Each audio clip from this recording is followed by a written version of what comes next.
Welcome to the Heavy Spoilers Show. I'm your host Paul, and in this video we're breaking down the Fellowship of the Ring.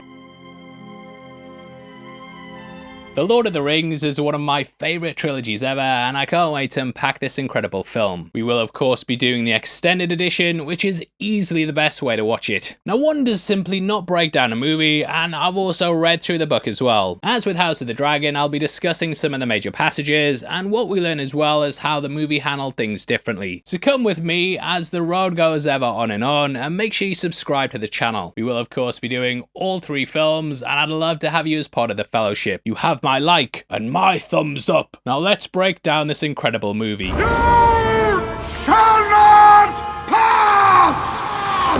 Now the work ominously opens with the text: 3 rings for the elven kings under the sky, 7 for the dwarf lords in their halls of stone, 9 for the mortal men doomed to die, 1 for the dark lord on his dark throne, in the land of Mordor where the shadows lie. 1 ring to rule them all, 1 ring to find them, 1 ring to bring them all and in the darkness bind them, in the land of Mordor where the shadows lie. Now I actually read that bit as well, unlike House of the Dragon where I was just pretending to read. Either way, that instantly sets a tone for the book, and it fills the pages with a wealth of atmosphere. Almost like a scroll from a long-lost parchment, it feels like it betrays the history of a long-forgotten world. All this happens before we even get our chapter list, and it instantly grips you from the off. Now this is something Sir Peter Jackson mimics perfectly in the movie, with Galadriel telling us the tales of the ring. However, from the off, Jackson does something different, and he fills us in on the fall of Sauron. Now in the book, our initial prologue was called Concerning Hobbits, and those hobbits, they're very concerning. However, that was mainly there to act as a guide for people who hadn't read the predecessor novel and to fill in basically what you needed to know. Hobbits are unique to Lord of the Rings, whereas dwarves and elves appear in almost everything else. So you had to know this to understand the heroes, whereas here we don't meet them till after this. Now what I love about the movie though is that it sets the stake and introduces us to the big bad of the series. Unlike a lot of villains in pop culture, Sauron never actually appears in the book. The main enemies the characters face are his underlings, such as the Nazgul, orcs and so on. However, at one point in the book we read about Gollum's torture and he mentions a black hand with 4 fingers. Beyond that though, it's up in the air whether he has a physical body, and I'm glad they went the way they did in the movie. That is this intro and the Eye of Sauron, which we see at the top of the tower. However, it isn't a burning ball in the sky, and instead it's more of a metaphor. Jackson admitted he may have misread this element, but hey, I feel like it works really well in the films. This is why he switched things up for his appearance in The Hobbit and had him as a black figure surrounded by a fire that appears like an eye. Now Jackson was pretty open about how this prologue was the hardest part of the film and that he initially compiled a crash course in Middle Earth. However, it got so long and overstuffed with names that he ended up just scrapping the whole thing. Instead, he opted to go with a monologue by Bilbo, which was used in the first screening of the film. The Uline thought this was too confusing though, and they said he should rework the original idea into a 2-minute sequence. Jackson came back with a 7-minute one, with Bilbo's monologue about hobbits then becoming the second scene of the extended version. Now Jackson was brilliant at playing the studios, and originally the movie was under Harvey Weinstein at Miramax. They spent $14 million developing the project, and it gave Jackson time to put things together. However, this was just going to be 2 films which would have a minuscule budget compared to what we got. These would be titled The Fellowship of the Ring and The War of the Ring, but Jackson knew it wouldn't work. Projected to have a budget of $180 million, this was rejected by Disney head Michael Eisner. He thought there was a limited audience for fantasy, and Weinstein allowed him to shop to other studios. Now Jackson leaked the scripts, and these caused a lot of issues at the studios as these were reviewed online. Drew McWeeny at Ain't It Cool News loved them, but said it was too short and that they needed to have 3 movies. He also said they'd need a massive budget, and then the project was finally picked up by New Line. Jackson said they really understood the property and allowed him to shoot 3 movies back to back, which was the first time it ever happened. Now as for his design, Sauron's more like Morgoth, but a bit more goth, and they based his look on descriptions of him. Terrible, I'm sorry. And now he was the first Dark Lord of Middle-earth who was the master of Sauron. Destroyed at the end of the First Age, Sauron then took up his place. Rings of Power is sort of filling in some bits of that, though it seems like they're going their own way with it. I haven't actually seen any of season 2 as of making this video, so I'm just going to stay focused on the books and the movie. What we do know though is that Sauron's a shape changer who Tolkien described as hatred made visible. Sauron only ever appears in this intro, and we instantly see straight away why he's so feared. The This also sets up why the ring is so powerful, and as far as storytelling goes, we quickly get the stakes. That's something that's difficult to do in a world as rich as this, but yeah, best prologue ever. Now originally they tried both Elijah Wood and Ian McKellen reading out the intro, as this would help us get used to the characters. Gandalf actually tells a lot of this intro during the second chapter of the work, so it makes sense that you'd use him for this moment. However, in the end they decided the best way to go was with Cate Blanchett due to Galadriel's age. She was the only one of the three alive at this time, and thus it makes sense that she would recount it. It also sets up her character later on, and lets us know that the elves have extremely long lifespans. Cate is unforgettable in the role, but originally they had someone else in mind. That was Nicole Kidman, and I'm guessing we would have had something along the lines of her portrayal of Atlana, which I also like. On top of this, David Bowie was also close to being Elrond, with Kylie Minogue also auditioning for his daughter Arwen. However, Jackson didn't want a famous musician playing the character. Either way, Galadriel initially speaks in Elvish before translating it for the viewer.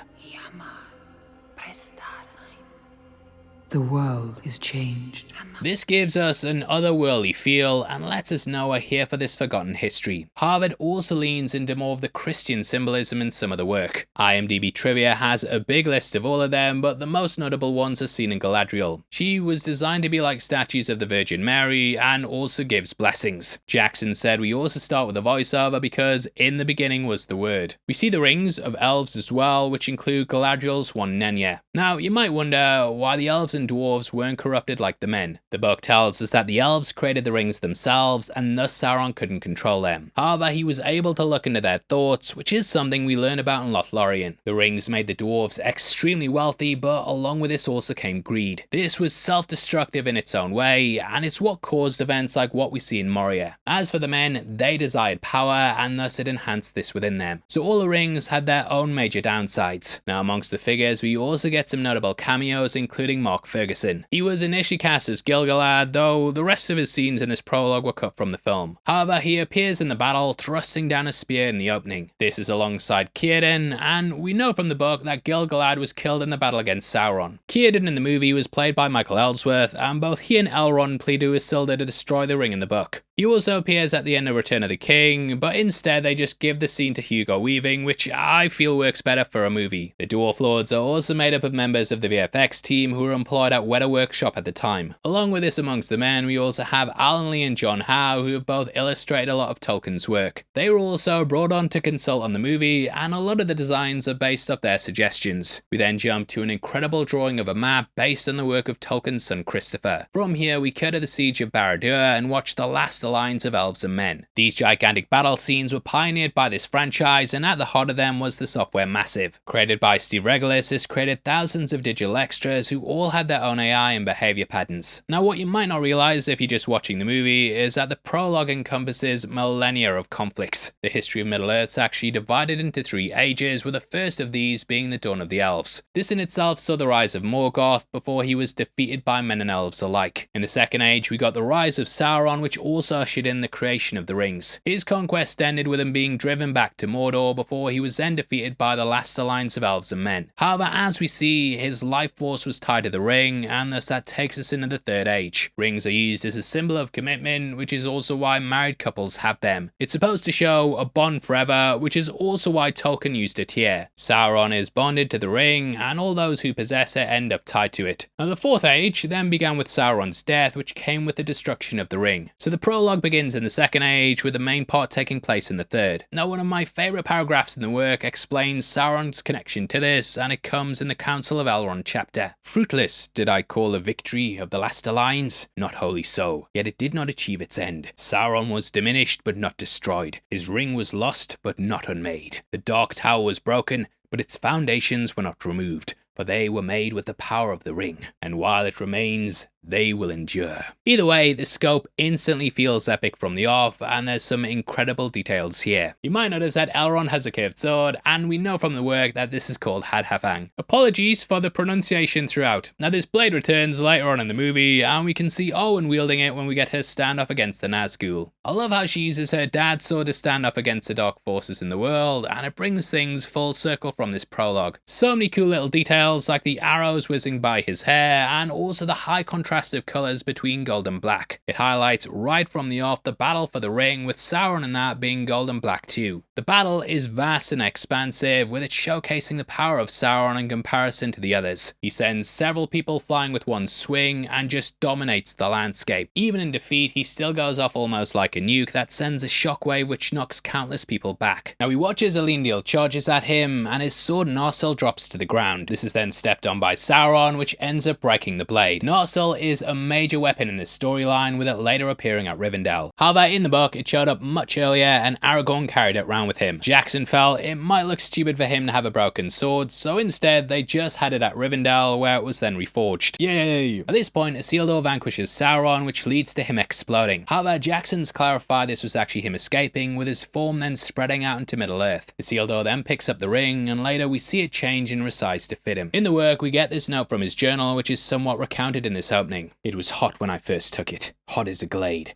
and my hand was scorched, so that I doubt if I ever again shall be free of the pain of it. Yet even as I write it, it is cooled, and it seemeth to shrink, though it loseth neither its beauty nor its shape. Already the writing upon it, which was at first as clear as red flame, fadeth, and is now only barely to be read." Now, this passage then talked about the anguish he felt over possessing it, before ending on, "It is precious to me, though I buy it with great pain." Now, this highlights the grip the ring has, with that word precious showing how important it is to the holder. Wait, is that why Buffalo Bill called his dog Precious? Put the fucking lotion in the basket! Beyond that though, saying an object is precious to you is almost like it's the most important thing in your life. That is something the ring becomes to its bearer, but we see how it has a mind of its own. Isildur was ambushed, and though he used it to escape, it ended up slipping off his finger. This then meant he could be pelted with arrows, and the character died losing the grip of his precious. Now, a detail that I love here is that he gets struck with 3 arrows, which gets carried across to another character. That is Boromir, who also dies getting shot with 3. Both tried to take the ring for themselves, but ultimately they lost it and it slipped away. Boromir realized the error of his ways though, and in the end tried to redeem himself. He went towards this, so he was shot in the front, whereas Isildur ran away like a coward, so he was shot in the back. Aragorn also has a chance to take the ring, but instead he proves he's more than Isildur and turns it down. So he gets to live while his ancestor didn't, along with the other man in the Fellowship. Now at this point we see a hand picking it out of a river. Watching this for the first time, you might think that it's Smeagol because of the way they edit and the narration that lays it out. However, as we learn in Return of the King, this is actually Deagle, who's revealed to be one of Smeagol's friends. One of the first ever hidden details I remember catching in a movie was noticing the hand that grabbed the ring was normal, but then when we cut to Gollum's hand, it looks slightly off. Thus it teased that something else was going on here,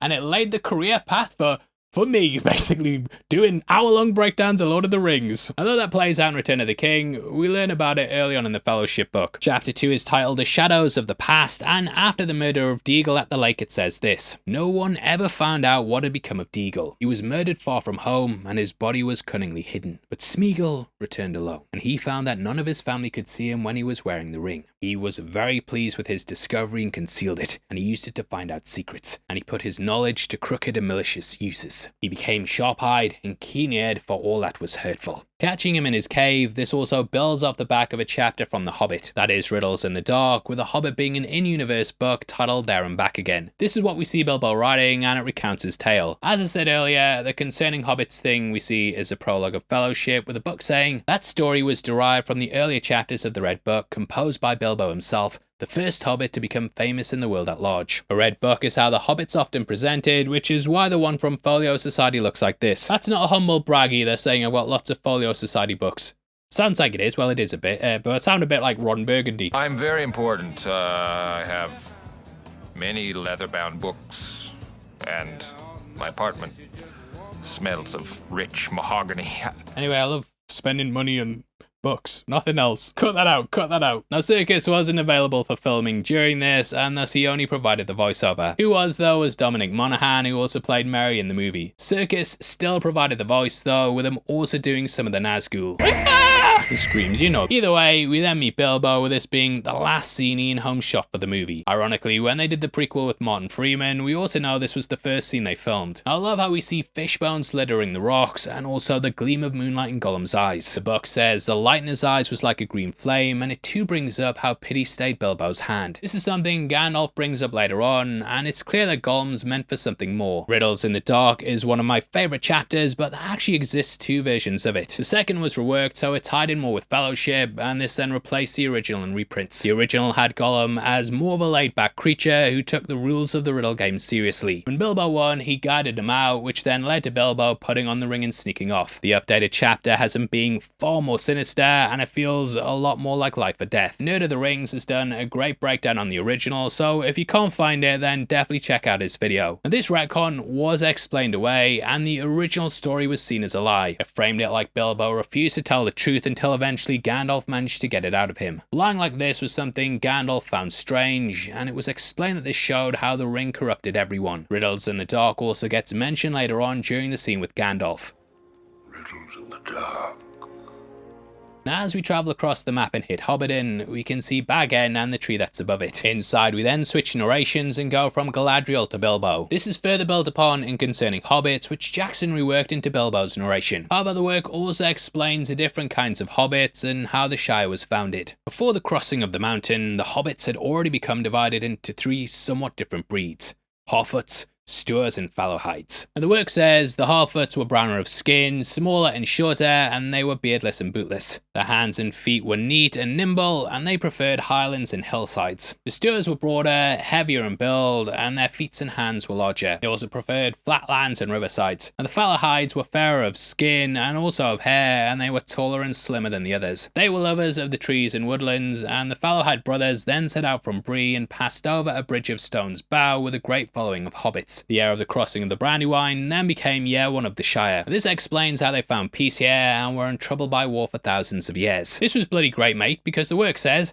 at no time had hobbits of any kind been warlike. Knew that without even reading the book. Now, as for their homes, initially they started burrowing them into hills, which is how we got the hobbit holes. However, it said they became so accustomed to the land that they eventually started to build out of the ground. This is why we see things like the mill, with the Shire becoming far more civil. Divided into quarters, we learn things like how all Tooks live in the Tooklands, and so on and so forth. The work also says, most hobbits regarded rivers and small boats with deep misgivings, and not many of them could swim. This explains why most never leave the Shire, and also why Sam can't swim at the end. Knowing this adds so much to the character, as it means way more when he goes into the river. Unfortunately, we also find out that both Frodo's parents died by drowning in the Brandywine River. His dad Drogo married Primula Brandybuck, and Frodo lost them both on the same day. Pictures of these appear in the movie, and they're the two hobbits that hang above the fireplace. These were based on both Peter Jackson and Fran Walsh, the pair of which who worked on the movie together. Now, we know from the work that Bilbo returned to Hobbiton on June 22nd of his 52nd year. The date is SR 1342, with SR meaning Shire Records, or Shire Reckoning. Bilbo's 111th birthday is SR 1401, which is where we start the tale. Ian Holm actually has started the work as he played Frodo on the BBC radio play, so it's nicely building off the back of that. Bilbo adopted Frodo when he was 99, and both share the same birthday, which makes it easy to remember. There's always been a Baggins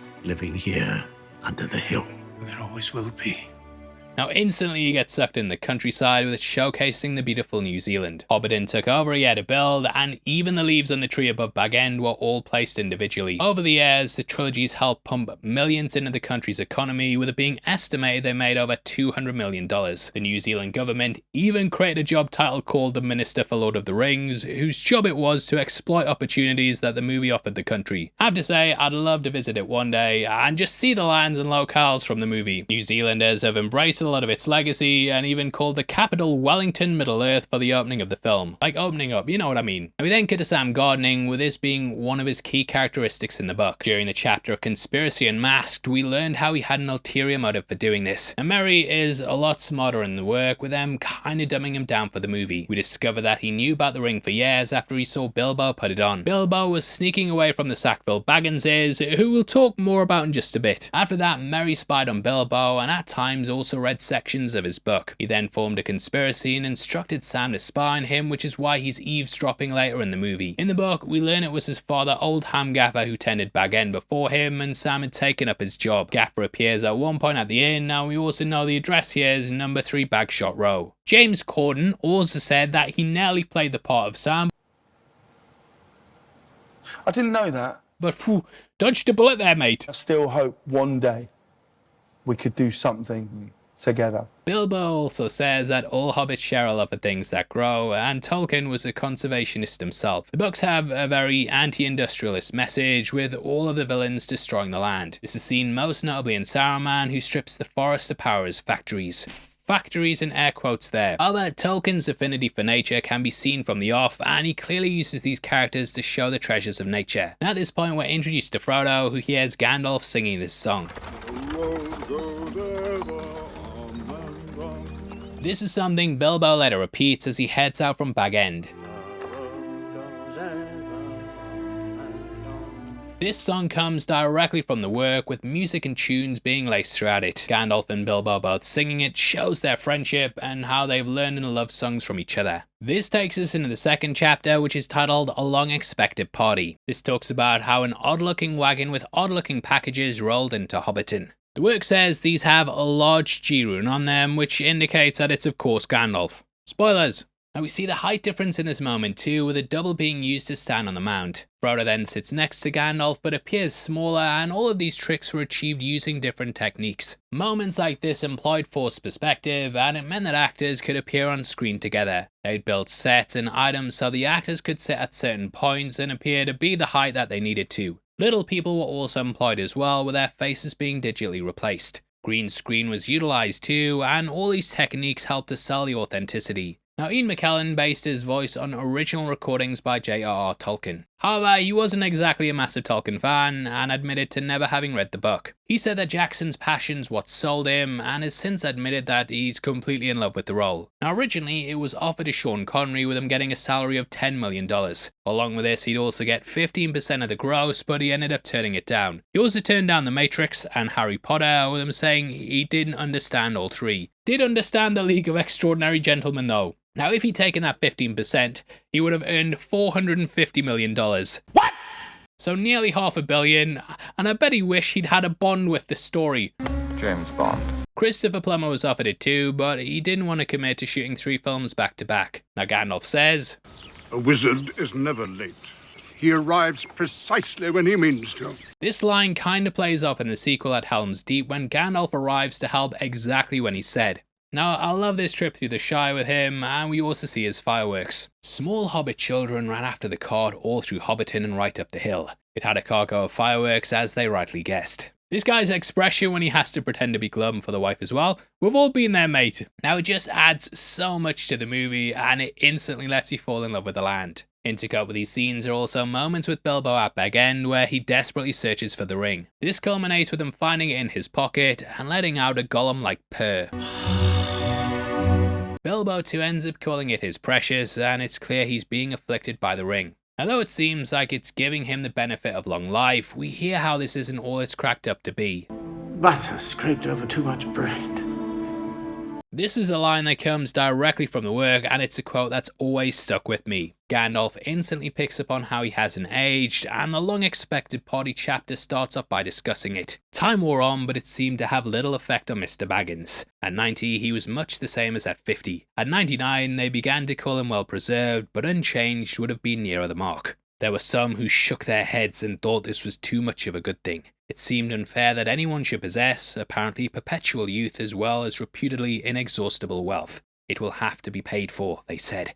It isn't natural, and trouble will come of it. Now that last line is one that stuck with me too, and it shows how it all comes with a cost. Frodo is the one who ends up paying for it, and it highlights the negative side of these positive things. Now that's something Sauron first weaponized when he appeared as Anatar. He sold the rings as being too good to be true, which in the end is exactly what happened. There's an excellent passage in the book that basically sums up what happens to the character. Immortal Frodo, who keeps one of these rings, does not die, but he does not grow or obtain more life. He merely continues, until at last every minute is a weariness. And if he often uses the ring to make himself invisible, he fades. He becomes in the end invisible permanently, and walks in the twilight under the eye of the dark power that rules the rings. We of course see this later in the Nazgul, who seem like they're just shadows under cloaks. Gandalf enters, and if you wonder how they did this, it's because they built 2 identical sets. Camera motions were then put on the exact same path, and this allowed them to overlay the shots. However, McKellen still had issues with the heights, and he banged his head off one of the beams.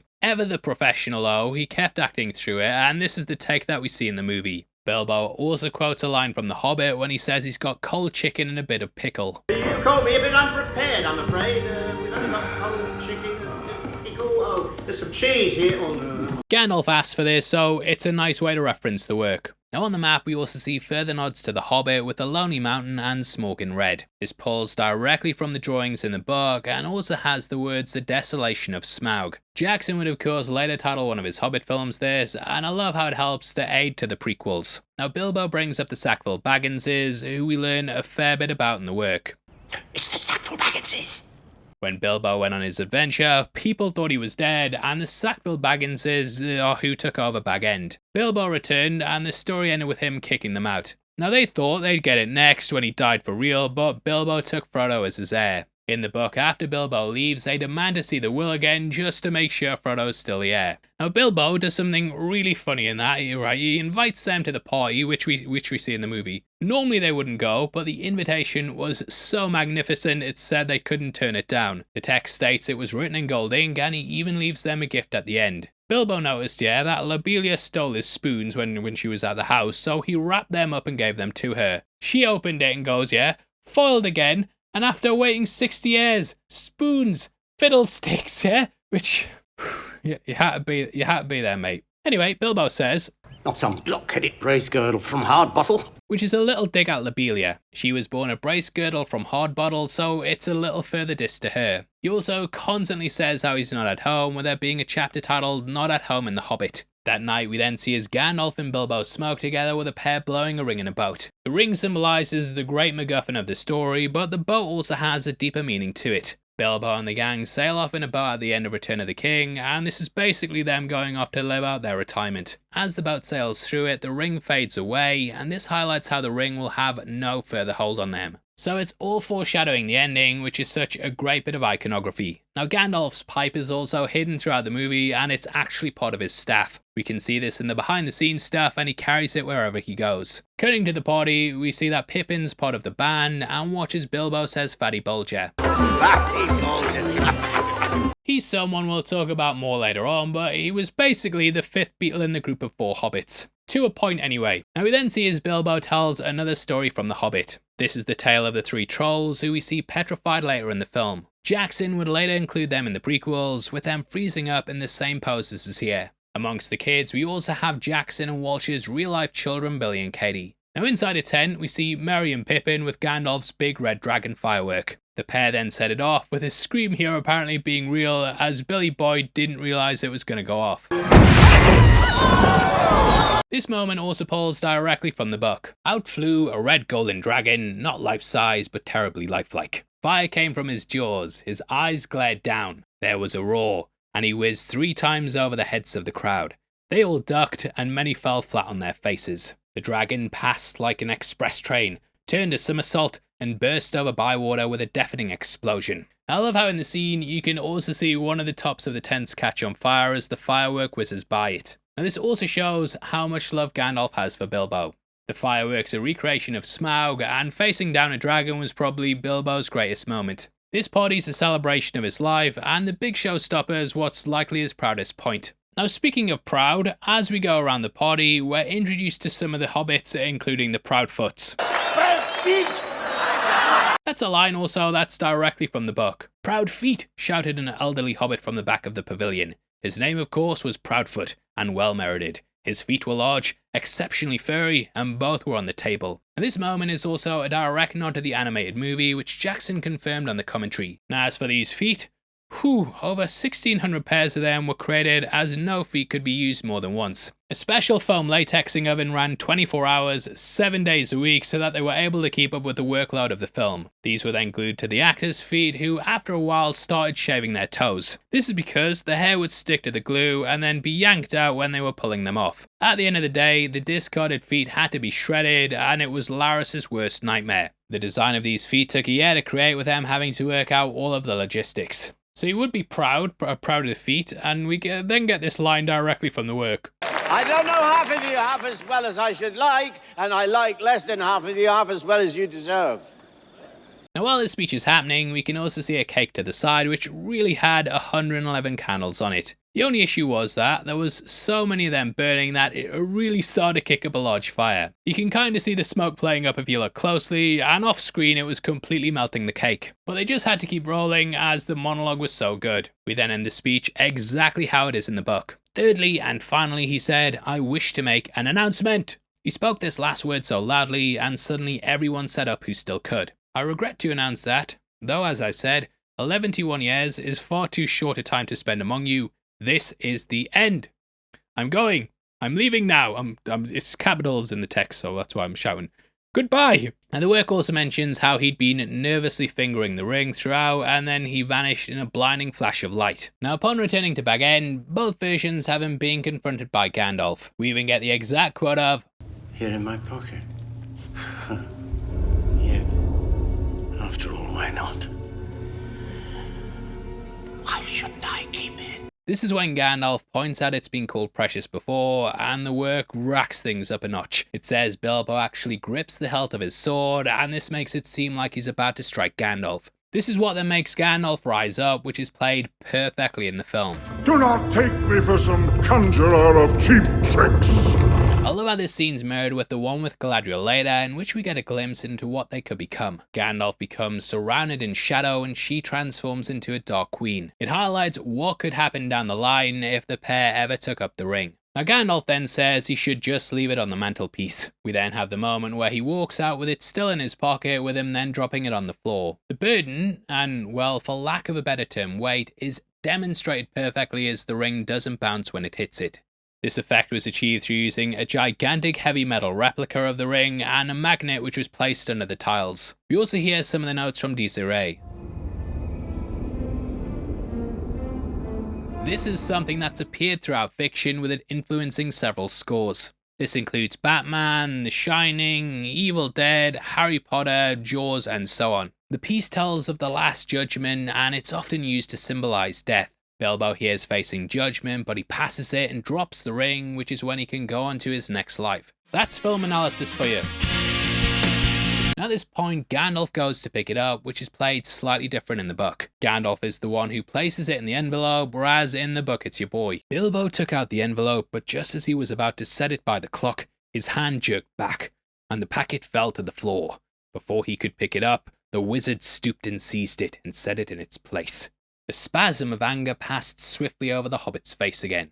Suddenly, it gave way to a look of relief and a laugh. It's such an incredible way to describe this moment, and you can instantly visualize what's happening in the scene. Just that spasm of anger as Gandalf touches the envelope, and then that relief that washes over him as he loses the burden. In the text, he's also joined by 3 dwarves who've been waiting at Bag End to escort him. This is of course akin to his original adventure, and with the weight off his shoulder, he gets a new lease of life. Don't you worry about me. I'm as happy now as I've ever been, and that is saying a great deal.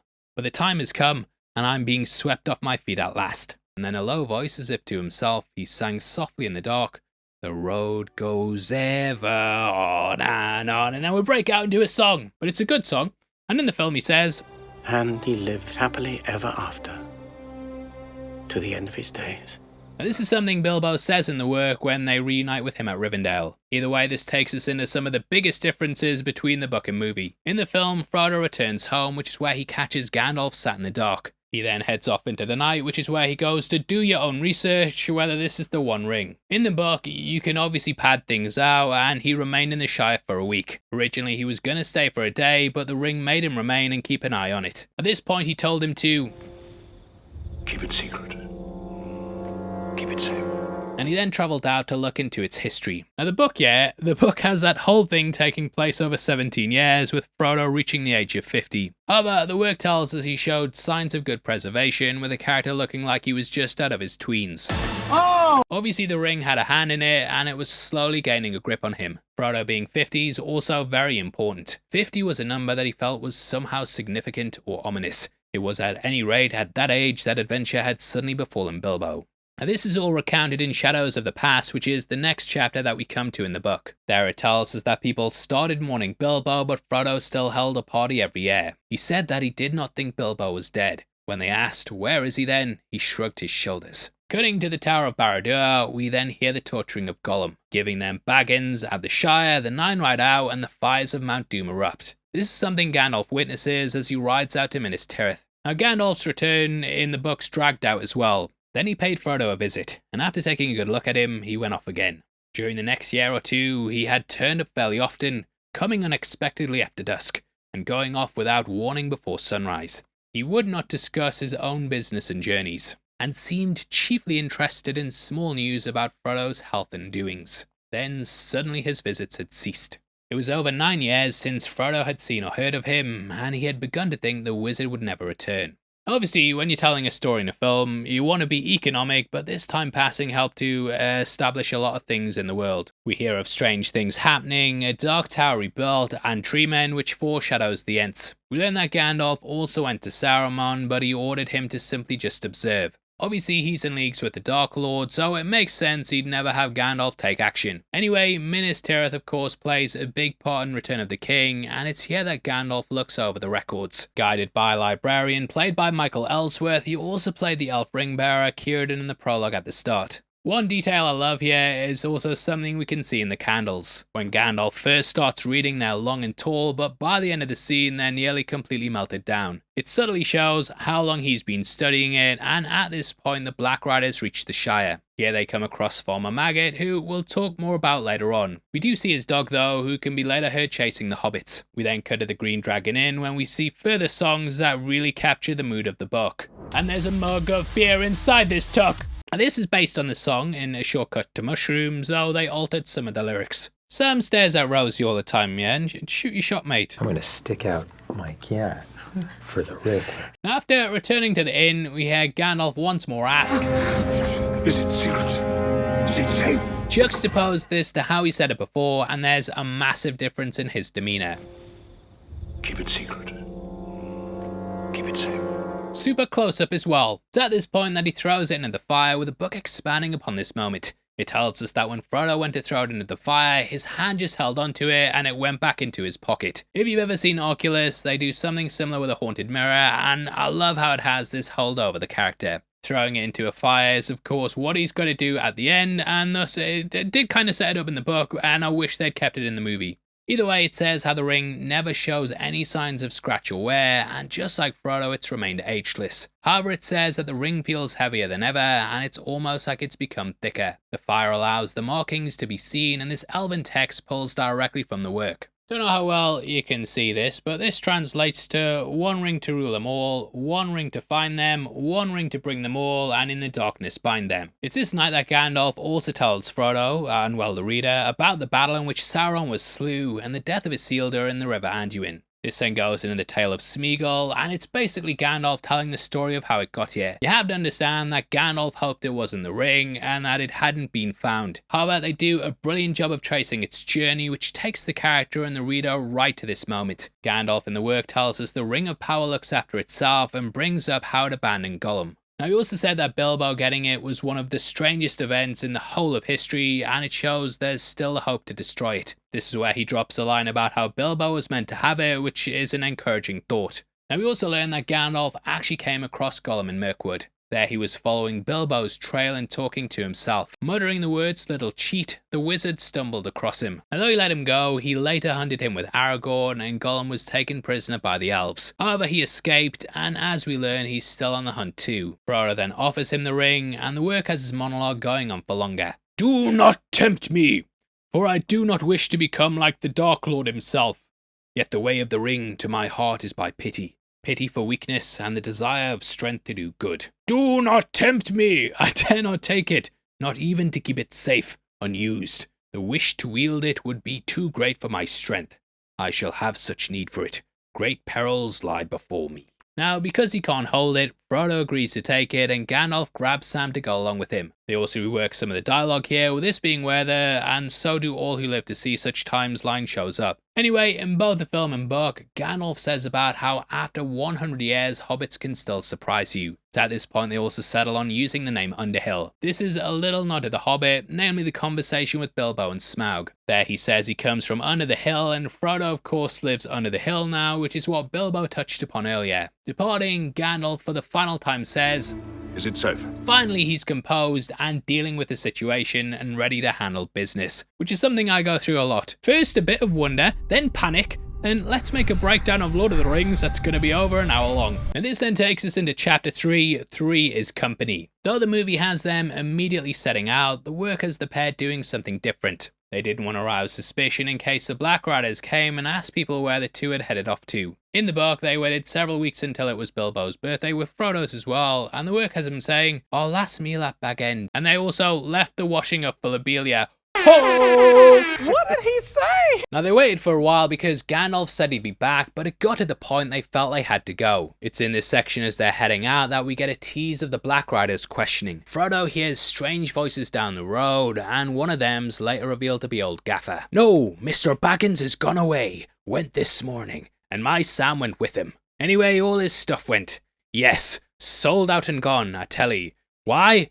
Why, that's none of my business, or yours." Now in the book, initially the Black Riders are seen as, well, just men in dark cloaks. They're not really the intimidating figures that they later become, or even what's seen in the movie. There's the slashing off of heads, and people like Old Gaffer are answering them back. The film has them as far more intimidating, and I do prefer how they're handled early on. Kinda reminds me of Darth Vader in A New Hope, where even his generals are slagging him off. He became a much more intimidating and powerful figure later on, which is sort of how I see things with these. However, there's still that feeling of paranoia in the pages, with them saying, "Footsteps went away down the hill. He had half a mind to go and ask the Gaffer who the Inquirer was, but he thought better or worse of it, and turned and walked quickly back to Bag End." Anyway, we watch as Sam hits the furthest he's ever been away from home, which caused a lot of bother at the time. At this point, there was apparently a car in the background, which people spotted in the theatrical release. Jackson denied this and said on the commentary that he'd looked through the movie and that it was absolute nonsense. However, on the documentary on the extended edition, editor John Gilbert confirmed that it was indeed the case. They thought no one would notice, so didn't CGI it out, and then it got spotted in theaters.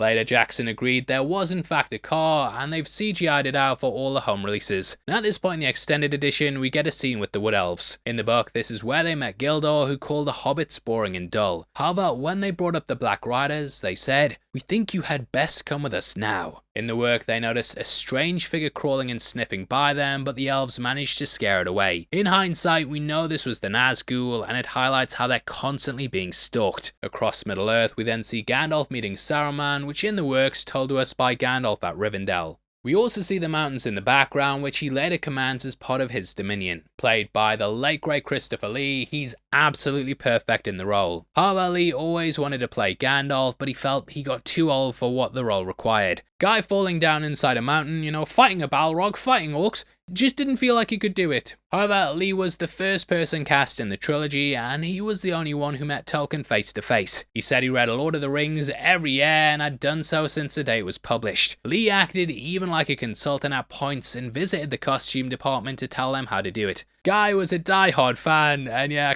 I can imagine this was just like a dream come true for him. He completely kills it, and even when he's looking directly at the camera, he just has this presence. He says, "Your love of the halfling's leaf has clearly slowed your mind." Leaf is a reference to weed, but in the book we learn Saruman loved it as well. He actually got it shipped out from Longbottom, and this is what Merry and Pippin find in the Two Towers. We also learn that Saruman's been using a Palantir, which evokes the idea of a dark abyss. Palantirs, or rather seeing stones, were gifted to the Númenóreans, and they allowed one to see across great distances. As Gandalf says, they haven't all been accounted for, and thus you don't know who's watching who. Once more seeing the eye upon covering it up, this echoes the eye he saw when he went to touch the ring. They then bust out into a breakdance fight, which throw down mate! Saruman ends up coming out on top, and thus Gandalf ends up on top of the tower. Now this then takes us to a shortcut to mushrooms, which is another chapter title that gets mentioned in the film. That was just a detour. A shortcut. Shortcut to what? Mushrooms! Now though it gets this nod, it's one of the most altered chapters in the movie. Pippin is already with them at this point, and all three are paranoid about the shadows following them. Sam tries to convince them to stay off the road, but Pippin wants to take the easy route. This is what leads them through the field, but they still have about 18 miles to go. Approaching the field, Farmer Maggot then approaches them, but instead of running off, they decide to talk. Farmer Maggot tells them of the Black Riders asking about them, and invites them back to his house for a drink. Here they meet Mrs. Maggot and have supper, Frodo while spending the night there. He tells them of his dog. When Grip came out, he took one sniff and let out a yelp, as if he'd been stung. He put down his tail and bolted off howling. The black fellow sat quite still. Now this is what we saw with the introduction before, and it's a nice way to touch upon it in the film. During the night, Maggot also brings up how Frodo tried to steal his mushrooms when he was a kid. They laugh and joke, and Frodo says that he wishes they'd spoken more before, as he feels he's missed a good friend. Maggot is basically the MVP of these earlier chapters, and he ends up escorting the trio hidden in the back of his wagon. They have a really tense part where a rider approaches and says they're looking for Frodo. You think it's going to be one of the 9, but it's revealed it's actually Merry. Waving them off, the chapter then ends with Maggot giving Frodo a basket of mushrooms as a joke. Here though, the guy just chases them over the edge of the field, which makes sense when you've already got an almost 4-hour long film. Now in the movie, they stop just before the cliff's edge, but Sam bumps into them, which sends them over. Shoutouts to Reddit user, deleted user, sorry I can't show you out, who noticed that he learned from this moment. Later on, when they're rushing to the bridge at Khazad-dûm, they nearly go over the edge. Sam stops himself from bumping into them, and he stops at the last second. Don't know who that user was, but if it was you watching, congratulations, you're a hero, and if it was you, I know you're watching this, yeah, give yourself a pat on the back and then hit the thumbs up. Realizing they're on the road though, I love the shot where they do that sort of zoom technique from Jaws, where it makes the path seem even more ominous. Now from here we get one of the most famous scenes in the movie, which is the tree scene. Jackson based this on a piece by John Howe, but later learned that Howe based it on the animated movie. Shoutouts Eric Voss for pointing out that in the animated film, the Nazgul's eyes are red, which then gets brought over into the horse. The work describes this bit like, round the corner came a black horse, no hobbit pony, but a full-sized horse, and on it sat a large man, who seemed to crouch in the saddle, wrapped in a great black cloak and hood, so that only his boots and the high stirrups showed below. His face was shadowed and invisible. Now something I discovered is that they did this shot intentionally, so it makes it seem like the figure almost comes out of the tree. If you look to the right, you'll see we can see the other side of it, but the horse doesn't come from it. It gives it this almost unnatural feeling and adds to the creepiness. When it reached the tree and was level with Frodo, the horse stopped. The riding figure sat quite still with its head bowed, as if listening. From inside the hood came a noise, as of someone sniffing to catch an elusive scent. The head turned from side to side of the road. So this is what the Nazgul do, and in the book we learn how their vision operates. They themselves do not see the world of light as we do, but our shapes cast shadows in their minds, which only the noon sun destroys, and in the dark they perceive many signs and forms that are hidden from us. Then they are most to be feared. It tells us that they also use their horses and birds to see something, with it also saying, and at all times they smell the blood of living things, desiring and hating it. Senses too. There are other than sight or smell. Now he watches the bugs and insects crawl out because even they want to get away from it. The work then tells us what was going through Frodo's head as he reached for the ring. A sudden, unreasoning fear of discovery laid hold of Frodo, and he thought of his ring.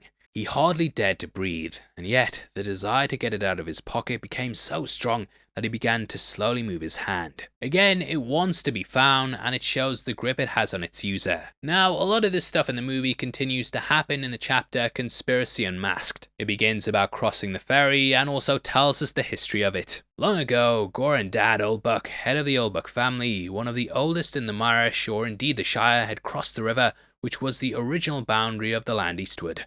He built and excavated Brandy Hall, changed his name to Brandybuck, and settled down to become master of what was virtually a small independent country. Now Merry's surname is Brandybuck, and the work has him basically taking them to safety after crossing Buckleberry Ferry. There's a ton of atmosphere in the book, and the sense of constant paranoia. In the movie, they instead play up the action, and the chase is so close. Apparently, when Elijah Wood first jumped out of the ferry, he ended up overshooting it and then landed in the river. Dominic also got a splinter in his foot, which was made worse by the prosthetic holding it in place. So yeah, it's nail-biting seeing this happen, but I also love how it's handled in the book. There, after crossing it, they go to take one last look at the Shire and notice something there on the bank. On the far stage, under the distant lamps, they could just make out a figure.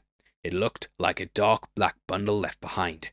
But as they looked, it seemed to move and sway this way and that, as if searching the ground. It then crawled, or went crouching, back into the gloom, beyond the lamps. Love it. Now this is where Fatty Bolger comes into it with him being at Merry's. He'd done up the place and was in with the group and very much part of the team. Here the guys got to rest and Merry told Frodo he'd been spying on Bilbo. Though Frodo wanted to go alone, they said they were just as invested as he was. They'd watched over the ring for some time too, and because of that he could trust them to stick around. You can trust us to stick to you through thick and thin, to the bitter end, and you can trust us to keep any secret of yours closer than you keep it yourself.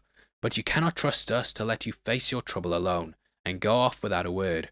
We are your friends, Frodo. Really sums up perfectly the companionship, and Merry was well aware he was leaving. He knew that Frodo had trouble saying goodbye, which is why he dragged out the departure. This somewhat foreshadows the ending, and when he leaves the Fellowship without saying goodbye. Beyond that though, it also foreshadows the return of the King, and how it's only at the end that he says that he's leaving. Although Fatty wants to go with them, they need someone to stay here for Gandalf. At the moment, they don't know where he is, and he'd promised to return and get them. So Fatty agrees to remain behind, and the next day they all set out for the Old Forest. This will take them off the main roads and hopefully help them evade the Black Riders. We then end the chapter with Frodo dreaming of a tower and basically witnessing what's happened with Gandalf. Now it's in the next chapter that we get what's probably the biggest point of contention about the movie. That is the Old Forest, which sees the appearance of Tom Bombadil. Tom bloody Bombadil. If you're in the fandom, or even if you have a passing interest, you'll have no doubt heard his name. He got a lot of attention with both the animated movie and this one because he was completely missing from both. However, I've heard that he's in Rings of Power Season 2, but again, I haven't checked it out yet, so I don't know. Hopefully the editors have got lots of clips of him though that they can just drop over the top of this stuff. Now, where I'm mainly known from is the work and also the PlayStation game that was released close to the film, not the Two Towers. Nah, there was another one based on the book called The Fellowship of the Ring. Got completely overshadowed by the movie, but in all honesty, I really enjoyed playing it. Anyway, the big selling point was that it adapted the book and featured characters like Bombadil. Oh, Tom Bombadil, oh, by water, wood and hill, by the reed and willow, by fire, sun and moon. Hearken now and hear us, come Tom Bombadil, for our need is near us. I've had that song on my head for over 20 years, so now you have to have it as well. Now originally, Jackson wanted to incorporate the character in the form of a cameo. They'd have the hobbits walking through the woods, and we'd see a man walking by with a feathered cap. He'd be singing the Bombadil song, and then we'd see him run into the forest. Unfortunately, they ran out of time to film it, and thus he was never included. Now the book talks about how the forest is enchanted and the trees seem to shift. This leads to the hobbits getting lost, and some of the trees capture Merry and Pippin. This was later adapted into the Two Towers Extended Edition, with a scene happening with the Ents. Initially, they try to spark up some tinder to create a fire, but the tree just squeezes them harder. This is when Bombadil arrives with the source material saying, an old battered hat with a tall crown and a long blue feather stuck in the band. He then saved them and took them to his home, with the work saying he sang the whole time. Stepping over the threshold, they were surrounded in a golden light and all of a sudden felt a sense of peace. Now it's here that we meet his wife, fair old Lady Goldberry. Described as a fair young elf queen, it said she's clad in living flowers. There's lots of singing and talking about gathering water lilies, which was a mission you had to do in the game, which killed the pacing, mate. I want to be in the Two Towers fighting wargs and stuff. Overall though, it's basically a love letter to nature. Bombadil loves the land like Tolkien, and he goes into long talks about the woodland and trees. That night, Frodo also has another dream in which he sees the Black Riders, wolves, and the Black Tower. There's a man at the top with long white hair who's saved by an eagle that passes over the moon. You of course get this scene fleshed out in the film, and IMDb trivia kind of broke my heart with some trivia. The moth, right? The moth in the scene was born on the morning, and then it shot the scene, and then died at the end of the day. Rest in peace. The Oscar for the best moth ever goes to you, mate. I will remember you. Gandalf also mentions the name Gwahir, which is the name of the eagle that later saves him. Now the next day, Tom explains his age and exactly who he is. Eldest. That's what I am. Mark my words, my friends. Tom was here before the river and the trees. Tom remembers the first raindrop and the first acorn. He made paths before the big people and saw the little people arriving. He was here before the kings and the graves and the Barrow-wights. When the elves passed westward, Tom was here already, before the seas were bent. He knew the dark under the stars when it was fearless, before the Dark Lord came from the outside. Now he then tries on the ring and doesn't disappear. It has no effect on him and it shows that he's above it. He's a pure spirit that can't be corrupted and therefore the ring's completely powerless. Because of this, people have always wondered why Elrond didn't draft him in, as he would have been useful for carrying it. Whatever Tolkien decided on, this is the only place he appears, and later on he saves the group from the Barrow-wights. This was another level in the game which takes us into chapter 8. The Barrows are said to be long black shadows, with them being described as coming out the ground. The Barrow-wights are almost like ghosts that haunt the landscape and then capture the group. Frodo then awakens inside of a barrow and notices the others clad in white. Thinking of Gandalf and Bilbo, this inspires his strength and he's able to break free. A withered hand then comes forth and he slices it before it can grab him. He then sings the song Tom told him to summon him, and after singing it he comes to the rescue. Honestly, I can completely see why they cut it all down, because it just slows down the journey and doesn't add to the characters. I also think the marshes in Two Towers kinda does the same job, but there it ties into how the ring weighs on Frodo. Either way in the work, the chapter ends with Tom telling him to go to the Prancing Pony, which is also something you can achieve without the character. So that's where they head next, with chapter 9 being the sign of the Prancing Pony. The opening of the chapter tells the history of the village and how it's the chief village of Breeland. According to the tales, the people here were descendants of the first men who wandered into the west of the Middle World. And the source material tells us that some of the men wandered into the wildlands, and the Bree folk, they called them rangers. They were taller than other men and believed to have stronger sight and hearing. Aragorn is of course one of these, so it sets the stage for his introduction. We also know that some hobbits lived in Bree, but the Shire hobbits refer to them as outsiders. The gatekeeper scene pulls directly from the book, with the line, "Our business is our own," coming right out of that. However, the work tells us that as soon as the keeper's back was turned, that a dark figure leapt over the fence. Initially, you're supposed to think this is a wraith, but we later learn it's in fact Aragorn. The hobbits rode up on a gentle slope, passing on a few detached houses, and drew up outside the inn. The houses looked large and strange to them. Sam stared up at the inn with its 3 stories and many windows, and felt his heart sink. He had imagined himself meeting giants taller than trees, and other creatures even more terrifying, sometime or other in the course of his journey, but at the moment he was finding his first sight of men and their tall houses quite enough, indeed too much for the dark end of a tiring day. He pictured black horses standing all saddled in the shallows of the inn-yard, and black riders peering out of dark upper windows. Now we see as the group wander into the village and get a cameo by Peter Jackson. Guy's chewing a carrot, and he'd later play the same character in the Hobbit prequels. Bit weird because he's old and it's like decades and decades apart, so maybe this guy is the guy's granddad or something, or maybe it's just a cool cameo and you don't need to dig too deep into it. Now in the Prancing Pony, we see some more of the technique used to emphasize the size difference. Again, they built 2 versions of the set and used a lot of forced perspective. Most of the extras walked around on stilts, and this gave the impression they were taller than the hobbits, which we see at the innkeeper's desk. Now that innkeeper is Mr. Butterbur, who in the book has a little hobbit helper named Knob. He was cut from the movie and he's made you look a right knob. Now we learn the inn's extremely busy and they can only fit them because they're hobbits. However, it's a welcoming atmosphere, and here they meet a hobbit who's actually named Underhill. It says, "They took Frodo to their hearts as a long-lost cousin, and then started to ask why he left the Shire." Taking a leaf out of Bilbo's book, literally, he said he was writing a book about hobbits. Suddenly Frodo noticed that a strange-looking weather-beaten man, sitting in the shadows near the wall, was also listening intently to the hobbit talk. He had a tall tankard in front of him, and was smoking a long stem pipe curiously carved. Now I love how this is depicted perfectly in the movie, and the book has Frodo going over to talk to him. In the movie though, I like that they play it differently and they have him grab Frodo after he uses the ring. Sitting down with him, he introduces his name as Strider, and then Pippin starts to sound off. Frodo goes over and sings the song The Cow Jumped Over the Moon, which is when the slip scene happens. The work doesn't have any tower scene though, as here it helps to add to the tension. It instantly lets you know the Dark Lord's seeking him and explains why the Nazgul show up later. A little detail that they add in the book though is that they wonder whether the ring did it. Landing perfectly on his finger like that seems suspicious, and it just gave a sinister edge to it. Now from here, Frodo then goes into another plane called the Unseen. Several beings live here, with characters like the Wraiths living in the seen and unseen world. Everyone's in shock, and the book says the people at the Pony are a very talkative lot. They're constantly talking about uncanny things, and will likely talk about the disappearance for a while. We then end the chapter with the innkeeper saying he remembered something, and that he needs to talk to Frodo privately. That then takes us to the chapter Strider, where we learn exactly what this is. Now turns out that Butterbur,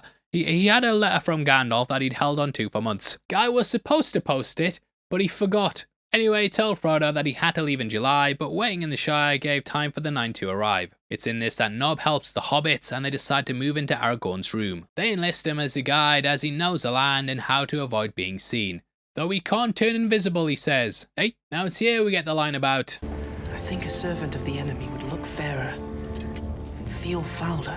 which is a line that comes directly from the book. However, we get some extra context here, and it plays into how Sauron appeared as Anatar originally. Even the ring seems like a plain and unassuming thing, and the work also talks about how all that glitters is not gold, which again ties back to the ring. The Nazgul then enter the village and stab the pillows, like you hugging one after your girlfriend left. You need to stop watching all those Lord of the Rings videos, you loser. Hit the thumbs up on your way out. Anyway, the music we hear is called A Knife in the Dark, which also happens to be a chapter in the book.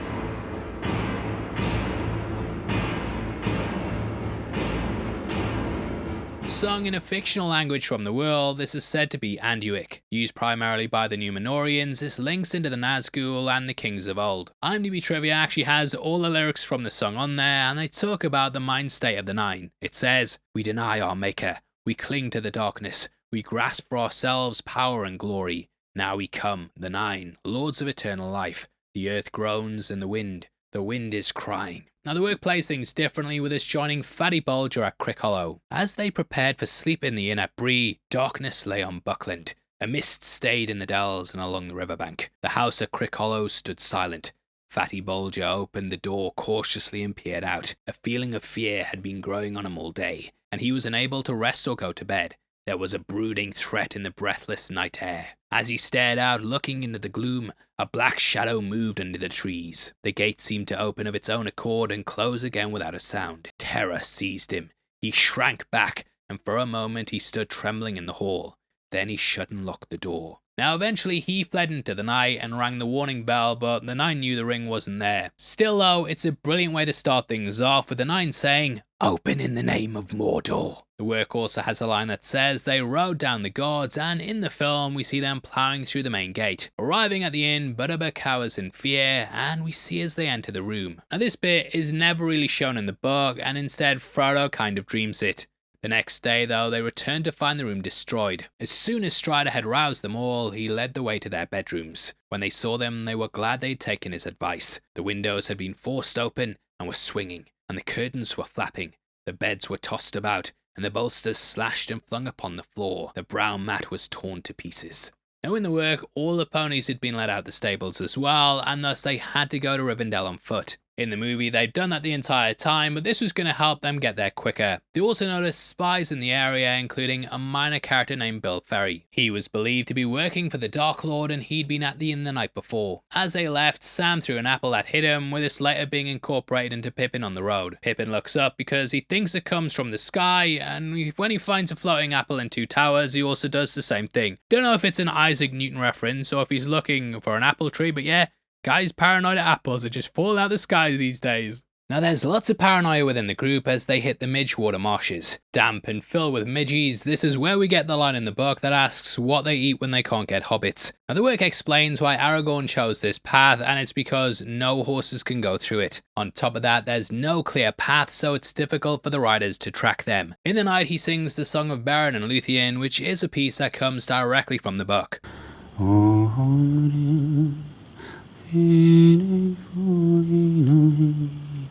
Beren is immortal, whereas Luthien is an elf, and it's basically setting up him and Arwen. Arwen's barely in the book outside a couple of mentions, so they adapted and took notes from this pair's history to flesh out her character. A really great bit that they have in the work is that on the fourth night they see white flashes from the hilltops. This is later revealed to be Gandalf, who'd been battling the ring wraiths. Though Gandalf had arrived at Bree after them, their trip through the marshes meant he got to Weathertop before they did. Upon arriving there, they find a rune that says G3, meaning he'd been there October 3rd, 3 days earlier. Here he's still stuck on the tower, and he watches as the orcs rip down the forest. Now upon reaching Weathertop in the book, they don't actually fight on top of it like they do in the movie. I don't know if resting up here with only one exit was a good idea, but it's a bold strategy, Cotton. Let's see if it pays off for them. Now the Hobbits have been constantly going on about food, with Pippin asking about having like 40th breakfast and stuff. I feel like this is the moment they really start to take things seriously though, and realise the life in the Shire is now long gone. The work tells us, they could all see the black specks,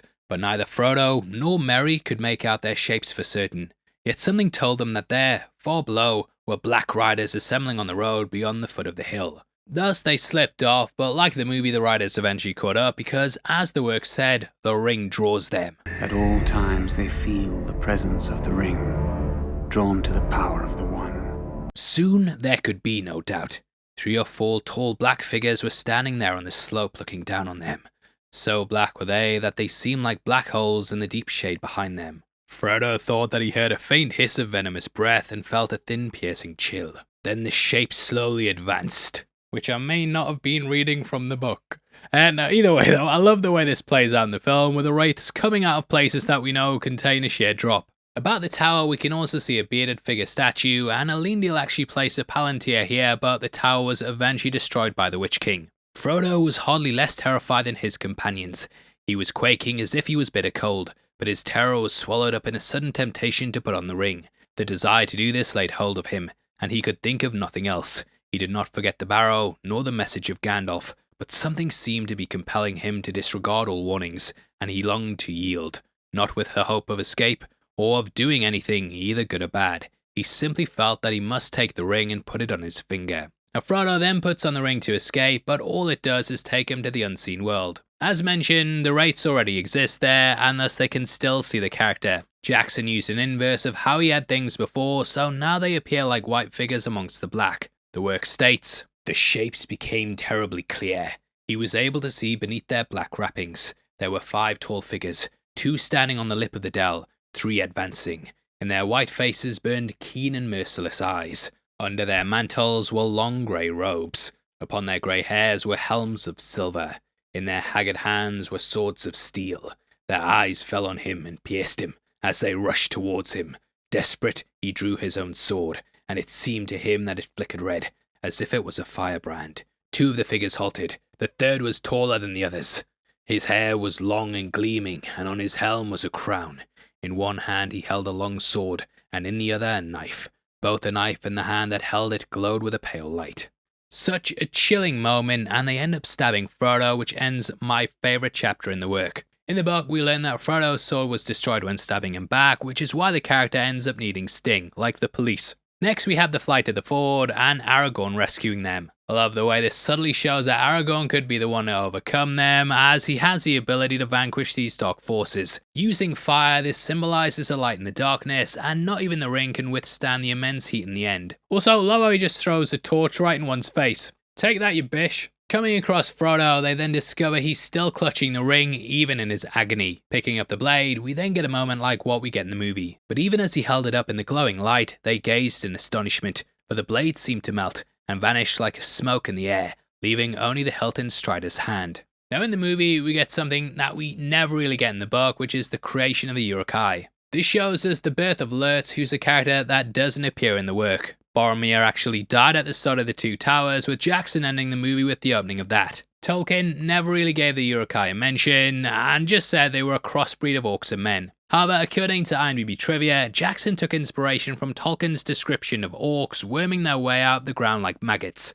Anyway, back with Frodo, we see the poison setting in. In the book, he ended up struggling for 10 days, with them regularly bathing his shoulder. However, they're constantly running, can't make fires, and the whole mood's described as being cheerless. It's in this pain that Frodo regrets putting on the ring, and he realises it's just commanding him to do the wishes of his enemies. It's a horrible and depressing journey, but along the way Aragorn finds a green beryl jewel. This is an elf stone, and it gives him hope. They then discover the Forsaken troll hole that we see in the movie, which again ties back to The Hobbit. They notice a bird's nest behind one of the ears, which I've always taken as them seeing hope springing out of something dark. We also get a great passage that I think foreshadows Sam's arc. I am learning a lot about Sam Gamgee on this journey.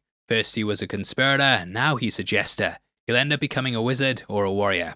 I hope not, said Sam. I don't want to be neither. Now in this, they then hear the sounds of hoofs drawing nearer, which in the end is revealed to be an elf. In the book, their name's Glorfindel, with the movie changing it up to Arwen. I think it makes more sense as well, as it gives her character something to actually do. As she puts her sword to Aragorn's neck here, you might also notice there's elven text written on it. This tells about how the blade's capable of defending against the enemy. She then arrives to Frodo, basked in a white light, with Glorfindel being described like this. To Frodo it appeared that a white light was shining through the form and raiment of the rider, as if through a thin veil. It highlights that Frodo is passing into the unseen, but in doing this, it's opening his perception of other things. Now in both the book and movie, we see his Frodo's then taken. In the work, he protests about going because he doesn't want to leave his friends. Aragorn explains that the riders are actually after him and not them, so in leaving them, he's actually helping out. At once, the white horse sprang away and sped like the wind along the last lap of the road. At the same moment, the black horses leaped down the hill in pursuit, and from the riders came a terrible cry, such as Frodo had heard, filling the woods with horror in the east farthing far, far away. Should have been one far there, but we'll move on. It was answered, and to the dismay of Frodo and his friends, out from the trees and rocks away on the left, 4 of the riders came flying. 2 rode towards Frodo. 2 galloped madly towards the ford to cut off his escape. They seemed to him to run like the wind and to grow swiftly larger and darker, as their courses converged with him. I've actually managed to open it there on the right passage in the book. Don't tell anyone. As the horses ride, you might also notice that the 9 have the Eye of Sauron symbol around their front legs. This of course highlights their allegiance, and eventually Arwen makes it to Rivendell, which is when the 9 are taken by the river. At that moment there came a roaring and a rushing, a noise of loud waters rolling many stones. Dimly Frodo saw the river below him rise, and down along its course there came a plumed cavalry of waves. White flames seemed to Frodo to flicker on their crests, and he half fancied that he saw amid the water white riders upon white horses with frothing manes. The 3 riders that were still in the midst of the ford were overwhelmed. They disappeared, buried suddenly under angry foam. Those that were behind drew back in dismay. And we then end the chapter with Frodo failing and fading into shadow. Then Frodo felt himself falling, and the roaring and confusion seemed to rise and engulf him together with his enemies. He heard and saw no more. Now this sees the end of book 1 and the chapter numbers start again. For the video though, I'm just going to keep counting up because it'll get confusing if I'm like, and then in chapter 2 again. I'm already confused with the prologue as it is, mate, so we're just going to keep it at that. Here though, Frodo awakens to find Gandalf, who explains his escape from Saruman. This represents a second chance for him, and in the film we see him flying over the mountains. This would be where the fight against the Balrog in the 2 Towers happens, and it ends up becoming a second chance once more. Now in the work, with it being book 2, it basically opens with Gandalf doing a recap of what's come before. They also explain what would have happened had Frodo not been healed, with it saying, "They tried to pierce your heart with a Morgul knife, which remains in the wound. If they had succeeded, you would have become like they are, only weaker and under their command. You would have become a wraith under the dominion of the Dark Lord, and he would have tormented you for trying to keep his ring.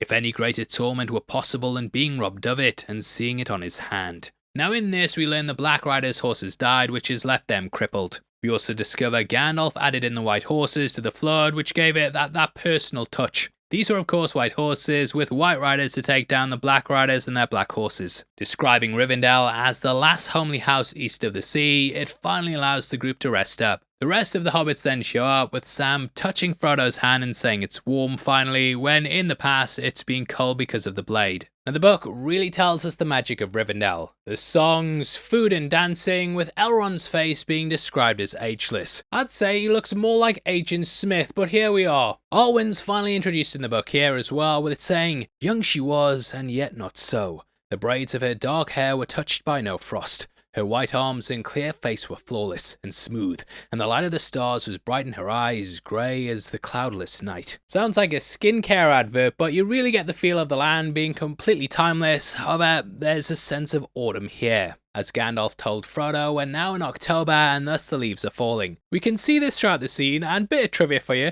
they actually had people on stepladders here, just above the set, throwing down leaves to give that feeling. Now in the book at the gatherings, we see Glóin from the Hobbit, who talks of Bod and Thorin. We discover that Bod's grandson now rules and that the place is friendly to dwarves. Dain is still the king under the mountain, with him now being 250. Frodo also asks about the other dwarves, and we get some foreshadowing of Moria. We learn that Balin, Orin and Oin haven't been heard from in 30 years, and there is the wonder if they've discovered something in the shadows. Sauron also sent a messenger to Dain and said if the hobbits were found, the dwarves would be returned. This is why the dwarves came to Rivendell in the work, as they were there to warn Bilbo and his kin. Bilbo's who Frodo reunites here in the movie with as well. He flips through his book, and before getting to the map you can see names in the left hand margin. These are the names of the dwarves that featured in The Hobbit, and it shows that Bilbo thinks fondly of them. This also contains a sketch of a key, which is the one they used to open up the mountain. Along with this are the swords Glamdring and Orcrist, which are the swords that the company found in the Troll's Cave. You might also notice the runes in the middle of one page, which translate to, "Stand by the grey stone when the thrush knocks, and the setting sun with the last light of Durin's day will shine upon the keyhole." This tells you how to locate the secret entrance to the Lonely Mountain, which is something we see in The Hobbit. Frodo also sits by Bilbo throughout the party, which is when the latter starts to ask about the ring. "Have you got it here?" he asked in a whisper. "I can't help feeling curious, you know, after all I've heard. I should very much like to just peep at it again." "Yes, I've got it," answered Frodo, feeling a strange reluctance. "It looks just the same as ever it did." "Well, I should just like to see it for a moment," said Bilbo. When he had dressed, Frodo found that while he slept, the ring had been hung around his neck on a new chain, light but strong. Slowly he drew it out. Bilbo put out his hand, but Frodo quickly drew back the ring. To his distress and amazement, he found that he was no longer looking at Bilbo. A shadow seemed to have fallen between them, and through it he found himself eyeing a little wrinkled creature with a hungry face and bony groping hands. He felt the desire to strike him.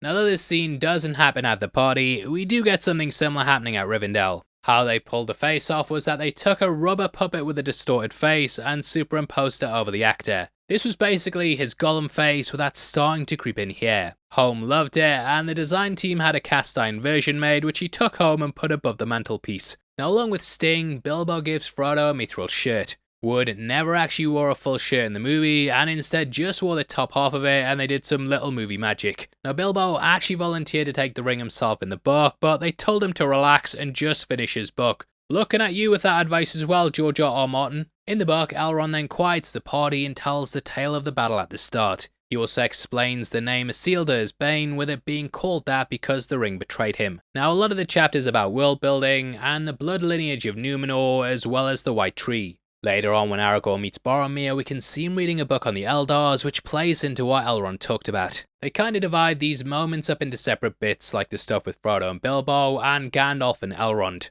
Elrond says the dwarves care only for riches and not for the fate of others, with this trait of greed being made worse by the rings. Gandalf tells him that they have to place their faith in men, but Elrond says men are weak. He says, "The blood of Numenor is all but spent." Now, in case you guys don't know, this was an ocean island in Middle-earth, which was gifted to them after they helped to defeat Morgoth. However, over time Sauron corrupted them, and the island was washed by a tidal wave as a punishment. This pretty much ripped off Atlantis, with very few people escaping it. However, among these were Elendil and Isildur, with Gondor later being established through them. This would eventually lead to the men that we get in the movie, and it's in the next scene that we properly meet Boromir. In the book, he discusses his dream and a voice that spoke out to him. "Seek for the sword that was broken. In Imladris it dwells. There shall be counsels taken, stronger than Morgul's spells. There shall be shown a token that doom is near at hand. For Isildur's bane shall waken, and the halfling forth shall stand." This kind of plays into what he says during the extended version, and we get this line. Isildur's bane is found.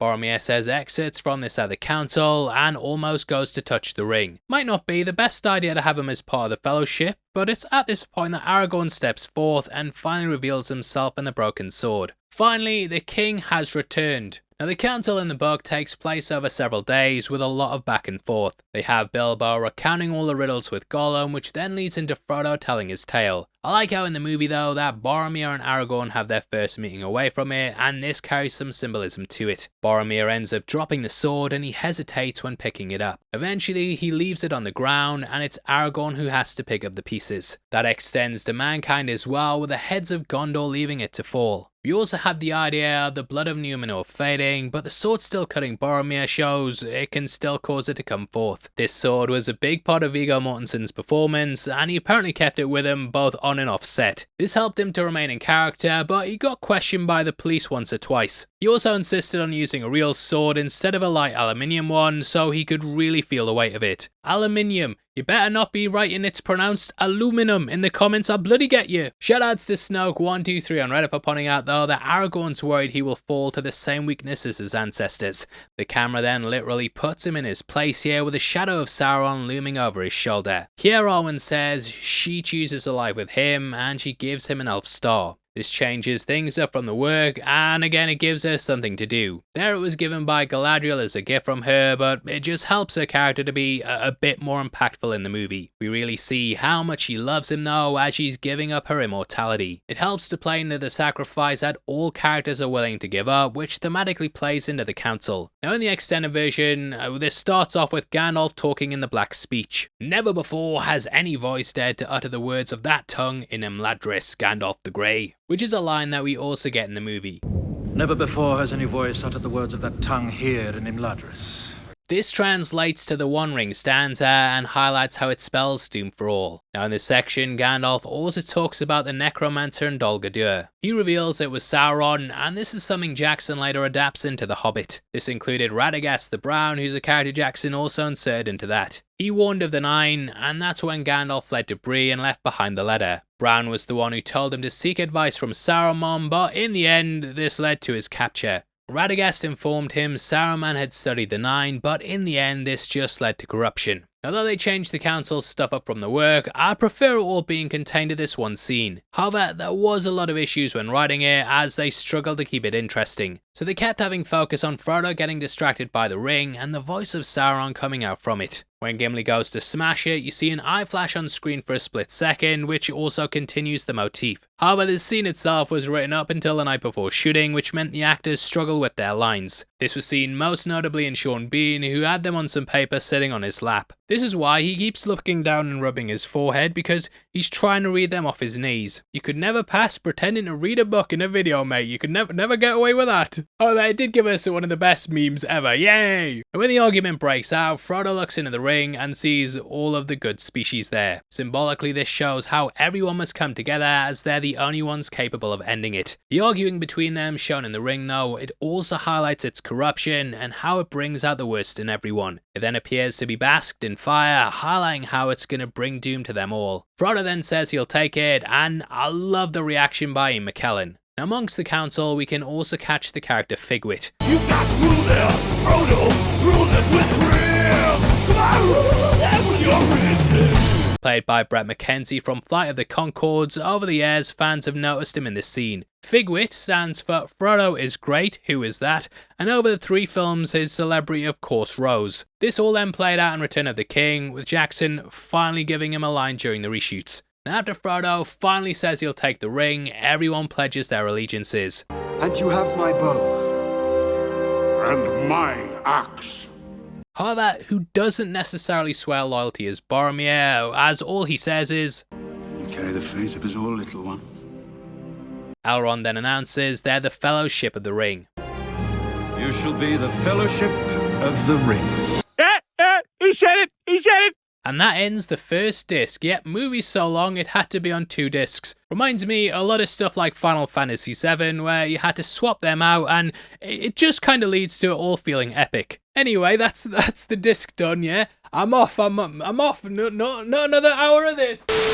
Nah, okay, we will continue on with it, but you guys better be leaving a thumbs up. And I'll leave it up to you to apologise to my family why I couldn't make lunch tonight or whatever. Either way, this then takes us into chapter 15, The Ring Goes South. And so does the book. Now, that's okay, but it kind of is a lot of back and forth, with the first council meeting just deciding both Frodo and Sam will go. The characters in the book actually spend 2 months at Rivendell, and life hold up here helps them forget about their worries. However, word comes that the Black Riders are still out there hunting. 3 of the black horses had been found at once, drowned in the flooded ford. On the rocks on the rapids below it, searchers discovered the bodies of 5 more, and also a long black cloak, slashed and tattered. Of the Black Riders, no other trace was to be seen, and nowhere was their presence to be felt.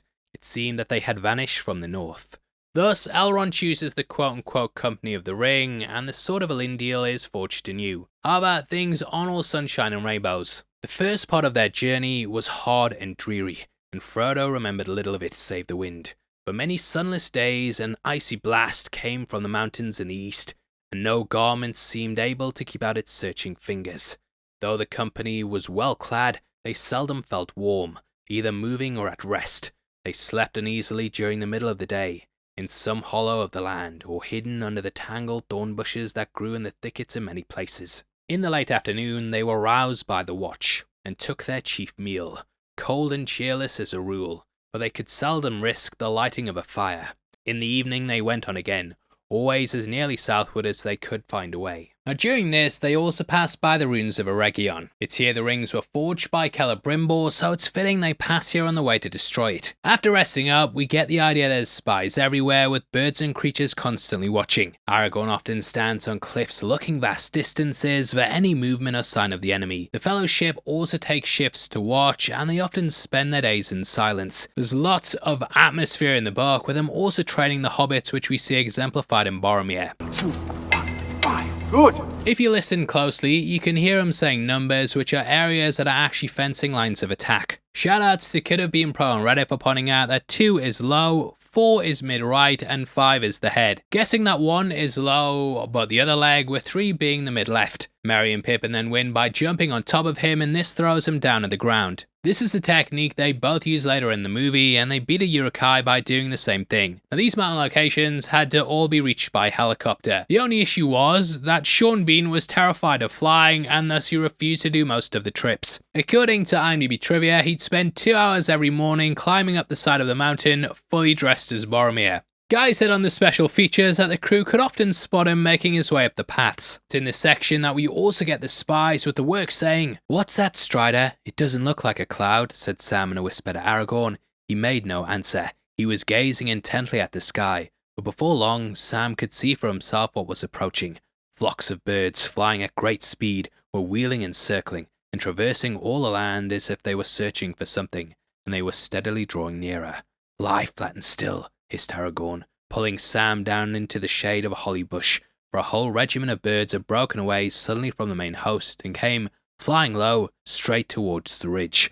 Sam thought they were a kind of crow of large size. This plays out perfectly in the moment, and in both the book and film, this drives them to the mountain. However, it's said to be relentless with storms, and there's paranoia amongst the group. We get the moment where Frodo drops the ring, and they actually used a gigantic prop version so both Frodo and Aragorn could remain in focus. They also piled up mounds of snow that they cut down to look small, and had to pull up the giant ring at great speed on a step ladder so that it looked natural. I love how the ring is also trying to get away too, and I have a theory time that as Frodo was falling, it made itself heavier to slip away from his neck. This would put it next to Boromir, and it's constantly looking for people to latch onto. Also love how Aragorn lets go of his sword after Boromir gives it back, and hey, the guy was going to kill this guy if he did anything funny. The birds then report to Saruman, who unleashes blizzards on the mountain. He appears at the top of a tower to do this, and in many ways, he somewhat mirrors the eyes of Sauron in his tower. This would later play into the sequel, with the two towers being the pair. Now, the work has a long section about the mountain Caradhras, with it ultimately defeating the group. I love how it's described as almost having a will of its own, and the storms are seen as challenging the Fellowship. You might also notice that Legolas walks on top of the snow, and this shows how light-footed the elves are. In the book, they drink a liquid called Miravor, which is said to warm them up. Boromir also says this will be the death of the halflings, which is a line we get to play upon in the movie. We cannot stay here!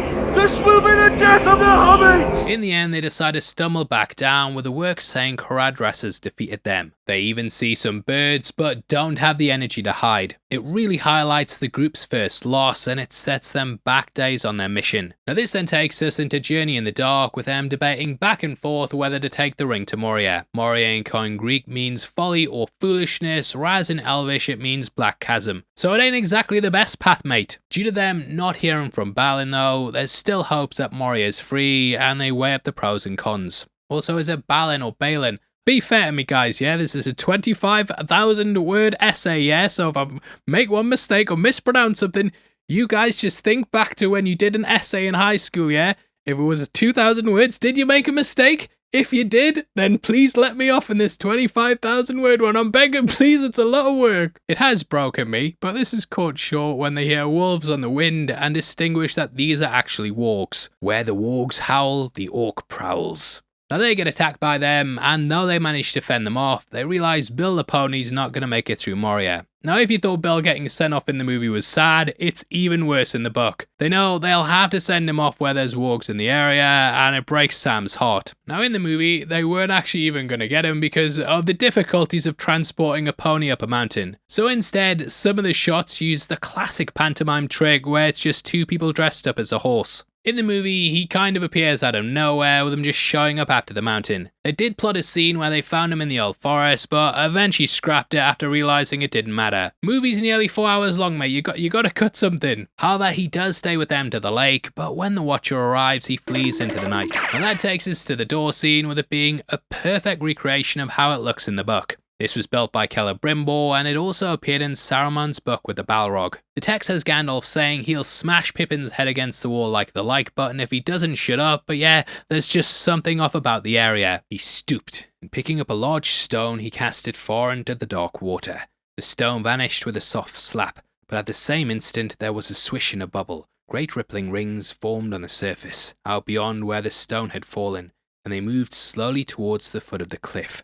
They ask why he threw that, with Boromir saying not to disturb the water. Aragorn does this in the film, so it's kind of showing how he's a bit more keen than Boromir is. Now while this is going on, Gandalf sits trying to figure out the password. Frodo is the one who does it in the movie, whereas Gandalf figures it out in the work. Now the book actually explains why it takes so long. It turns out that he mixed up the translation, so it was say friend and enter, not speak friend and enter. Melon. Thus the door opens and they go inside, which is when the Watcher in the water attacks. Out from the water, a long sinuous tentacle had crawled. It was pale green and luminous and wet. Its fingered end had hold of Frodo's foot and was dragging him into the water. Sam on his knees was now slashing at it with a knife. The arm let Frodo go, and Sam pulled him away, crying out for help. 20 other arms came rippling out. The dark water boiled, and there was a hideous stench, which they definitely recapture perfectly in the movie. Forced inside, the work then has Frodo checking his blade, but there was no gleam of blue coming from the metal. Now in the work, Gandalf's sword Glamring has this ability too, but they ended up cutting it from the movie. On the commentary, they said they tested it, but it looked a bit too close to a lightsaber. Now it's in this moment that Gandalf says he has no memory of this place, which is a line we get in the movie. They play things a little differently with the well scene though, as that happens much earlier at the fork rather than at the tomb. Pippin felt curiously attracted by the well, while the others were unrolling their blankets and making beds against the walls of the chamber. As far as possible from the hole in the floor, he crept to the edge and peered over. A chill air seemed to strike his face, rising from invisible depths. Moved by a sudden impulse, he groped for a loose stone and let it drop. He felt his heart beat many times before there was any sound. And far below, as if the stone had fallen into the deep water in some cavernous place, there came a plunk, very distant, but magnified and repeated in the hollow shaft. Now where things differ is that this is where everything kicks off in the film. However, in the work they say they can hear a slight tapping sound, which sounds like a signal, but they don't know if it is. The path through Moria is actually 40 miles long as well, so it would take a while for enemies to swarm things. Gandalf then sits and thinks for 6 hours, which gives the Fellowship some time to rest and sleep. They then marched on for 8 hours until they hit the Great Hall, which is where they start to talk about Mithril. The wealth of Moria was not in gold and jewels, the toys of the dwarves, nor in iron their servants. For here alone in the world was found Moria silver, or true silver as some have called it. Mithril is the Elvish name. The wealth of Moria was not in gold or jewels, but Mithril. Gandalf then goes on to say it's worth more than the Shire, which is a line that we get in the film. Now the chapter ends with them discovering the tomb, which takes us into the next section. Titled The Bridge of Khazad-dûm, the group read over the logs of the attacks, which includes the line, "We cannot get out. They are coming." We cannot get out. They are coming. Now here, a really cool detail they do is that they have Ori's corpse. You might also notice that his body has a scarf, which is something they give the character in The Hobbit. He's the one who wrote the book, which initially started off as Dwarvish runes. However, as he started to panic, he switched to Elvish script, as this is easier and quicker to write. In the scene, you can also catch the axe that Gimli picks up, and he ends up using this for the rest of the trilogy. Now, according to IMDb trivia, apparently a Tolkien scholar visited the set and took offense to some of the runes here, saying Joe was here. Everyone on the set was horrified, but the guy said he was just pulling their leg and trying to get the crew in trouble. However, fans later found Joe was here, and Made in New Zealand was indeed on the wall. Turns out it was okay though, as orcs do graffiti in Tolkien's lore. Phew, no one's fired. Now, according to the trivia, Viggo went surfing the day before filming the scene, and he ended up smacking his face off the board and badly bruising it. After the makeup artist failed to cover it up, they then decided to film a lot of these moments only showing one side of his face. They hit it well. The book then has them making a stand at 2 doors on opposite sides in the room, whereas in the work it's just the one. What they do though is capture the scene perfectly. There's horns blowing, the feeling that they're completely surrounded, and some of the most visceral action we've ever seen in a fantasy film. This is where we also meet the troll, which I remember completely blew me away at the time. This was in a time where fully realised CGI characters were just starting to come to the forefront, and they completely knocked it out the park. Boromir also says that they have one standing at the door, which is when he's almost hit by arrows. Don't know if that's foreshadowing for his death, but worth pointing out. He's then nearly killed by a goblin standing over him, but he's saved by Aragorn, which repeats later on with Lurtz. You might also notice that when Aragorn's pulling the chain to choke the troll, that it initially gets stuck on Legolas's arrow. However, he snaps it, and this is the one he first fired at him when he entered the room, and it struck him in the chest. Just love the detail that this gets caught as the chain pulls it, and it adds so much in such a small way. Now in the work, they only wound the troll and it runs off. Frodo stabs it in the foot and shouts, "The Shire!" while doing it. The Shire! It stabs him back, and this is where we get the line in the text that it could have skewered a wild boar. He should be dead. Let's be able to skewer a wild boar. Now the creature's taken down by Legolas, who shoots him in the head. Killing him is something that takes him a while to do, and it actually lays the groundwork for another big action scene. That is Legolas versus the Oliphant, which he learns from this and goes directly for the head from the off. Anyway, they end up fleeing and we get to the bridge of Khazad-dûm, which is another example of them mentioning a chapter title in the film. Now after they get a break from the tomb, they end up fleeing, which leads into the Balrog scene. In the book, Gandalf hangs back, but he ends up catching up with the Fellowship after realising he's outmatched. "Did you meet the beater of drums?" "I do not know," answered Gandalf, "but I found myself faced with something that I have not met before. I could think of nothing to do but try and put a shutting spell on the door. I know many, but to do things of that kind rightly requires time, and even the door can be broken by strength." Now I love how they handle it in the film, in that they're completely surrounded, and then just the sound and flame of a Balrog sends everyone running off. Gandalf says, "Sword on them or use here," which is on both sides as the Balrog shatters while fighting Gandalf's magic. As they rush through the area, they're also shot at by orcs, which gives us this great POV moment of Legolas's arrow. However, you might notice that the orcs and goblins' arrows rapidly flex as they fly through the air. According to IMDb trivia, this is physically accurate and it helps the arrows to maintain stable flight. The fact that Legolas's don't know, it could show that elf arrows are made of mystical materials. Aragorn and Legolas also fire together at one point, but only Legolas hits the target. The Northern Rangers are known as very skilled archers, and this shows that Legolas is even more skilled than they are. Now you might notice that Aragorn grabs his leg as he's running because the guy's got a cramp from the constant fleeing. Been 40 miles, mate. Now upon hitting the bridge, Gandalf says, "I am a servant of the secret fire, wielder of the flame of Arnor." The Balrog is referred to as the Flame of Udun, and both are opposites. Anor is a fire that gives and creates life, whereas Udun's one that burns and destroys. The Balrog reached the bridge.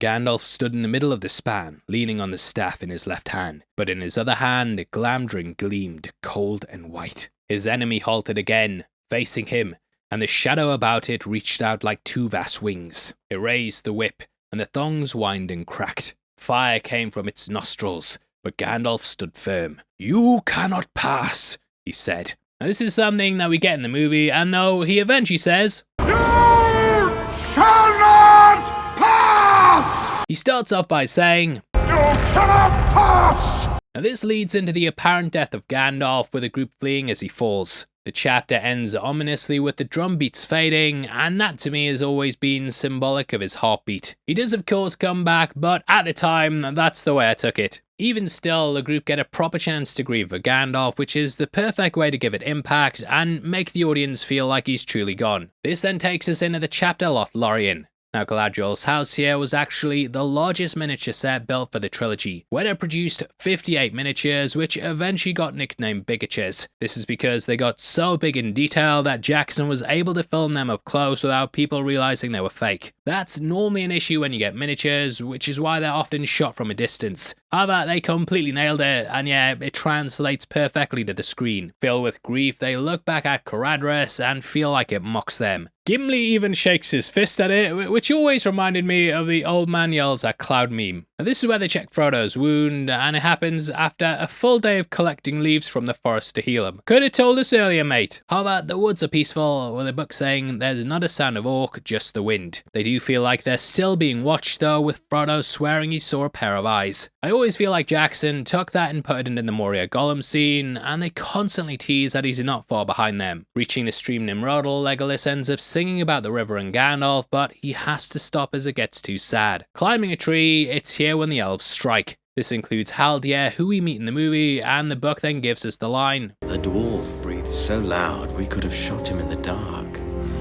In the book, they also speak using Elvish, which Legolas has to translate. Now why I'm telling you this is because they seldom speak to outsiders, which is why they talk in their native tongue. They struck because they heard Legolas sing of the Nimrodal, so they figured he was an ally. And they were trying to stay distant from the war, but heard of their coming due to the messengers of Elrond. Haldir says they haven't had dealings with the dwarves since the Dark Days, and they initially don't want Gimli to pass. "We have not had dealings with the dwarves since the Dark Days." In response to their hospitality, Gimli says, Ishkakwi, I dorug nul. Which translates to, "I spit on your grave." They will escort them though, and in the book they explain the orcs have left Moria and are now searching for them in the woods. Hiding in the trees at night, Frodo lies asleep until he hears something moving below. Grabbing Sting, he looks at it and waits until it fades, which is such an atmospheric part of the book. Still though, he hears a noise shortly after and looks down to see something climbing up the tree. The elves actually say they don't know what it was, but they said it had 2 large eyes. However, they dared not shoot it in case it cried and alerted the orcs. Now after awakening properly, they're blindfolded and taken in. Them and Gimli are given a pass by the quote-unquote lady. It said he's the first dwarf to see the trees of Nath Loren since Durin's day. Standing on a cliffside, the chapter ends with them being at a point where they can see all the way to the heart of Mordor. They describe the greenery of the trees, slowly turning into drab and formless grey land before hitting the black rocks that surround Mount Doom. Again, it ties into Tolkien's conservationist side, and it's described as a darkness that they can't push back. However, there is still hope, with chapter 19 being the Mirror of Galadriel. It's akin to what we get in the movie with Celeborn introducing himself. He asks why there's only 8, which is sort of what we get in the movie. "Tell me, where is Gandalf? For I much desire to speak with him."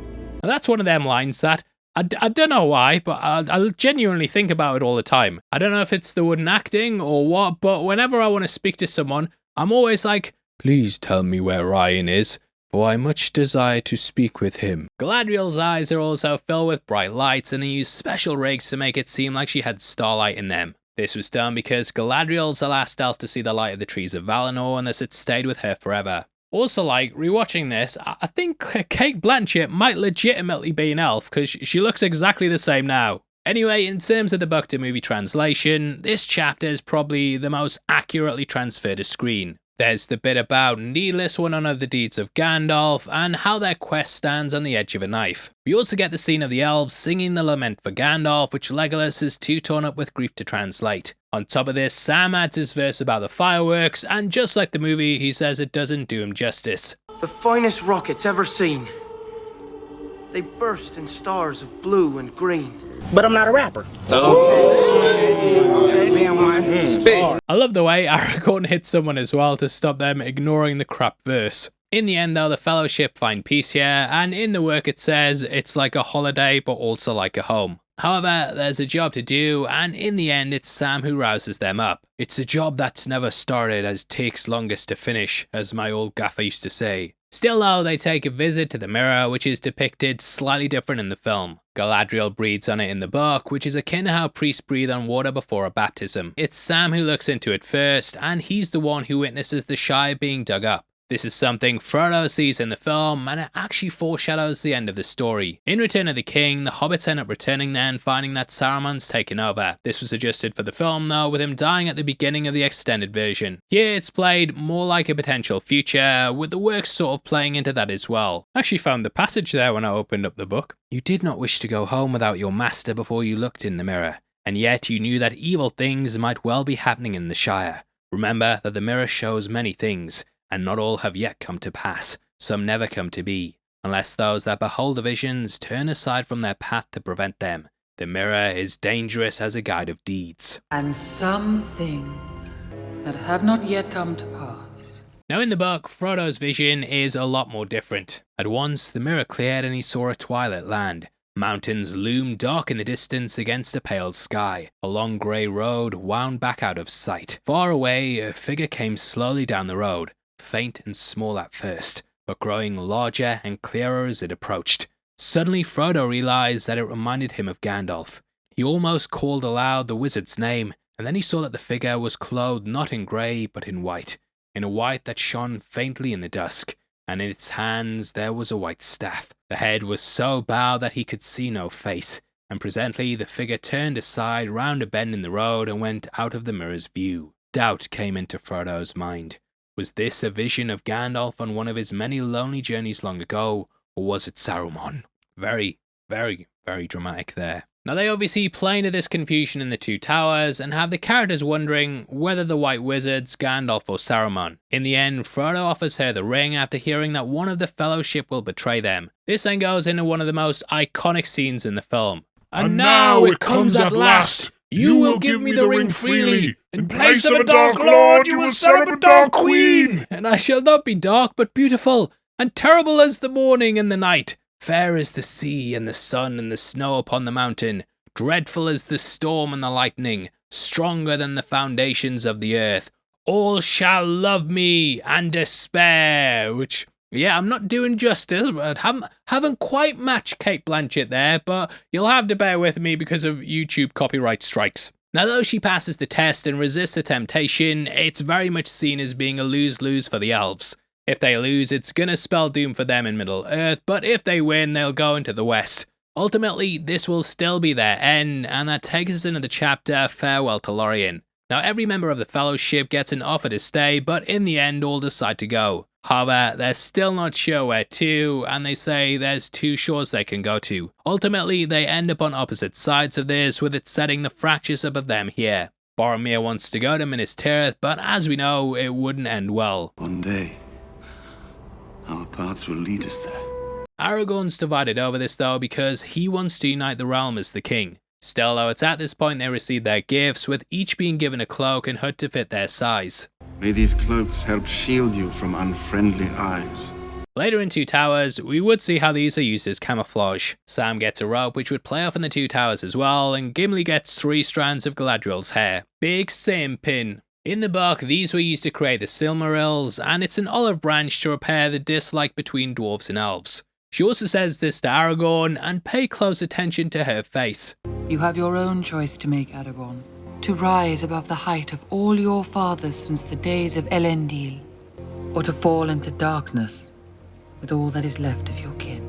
You might notice that a shadow comes over her face when she talks about men at the end, and I love how this highlights the darkness.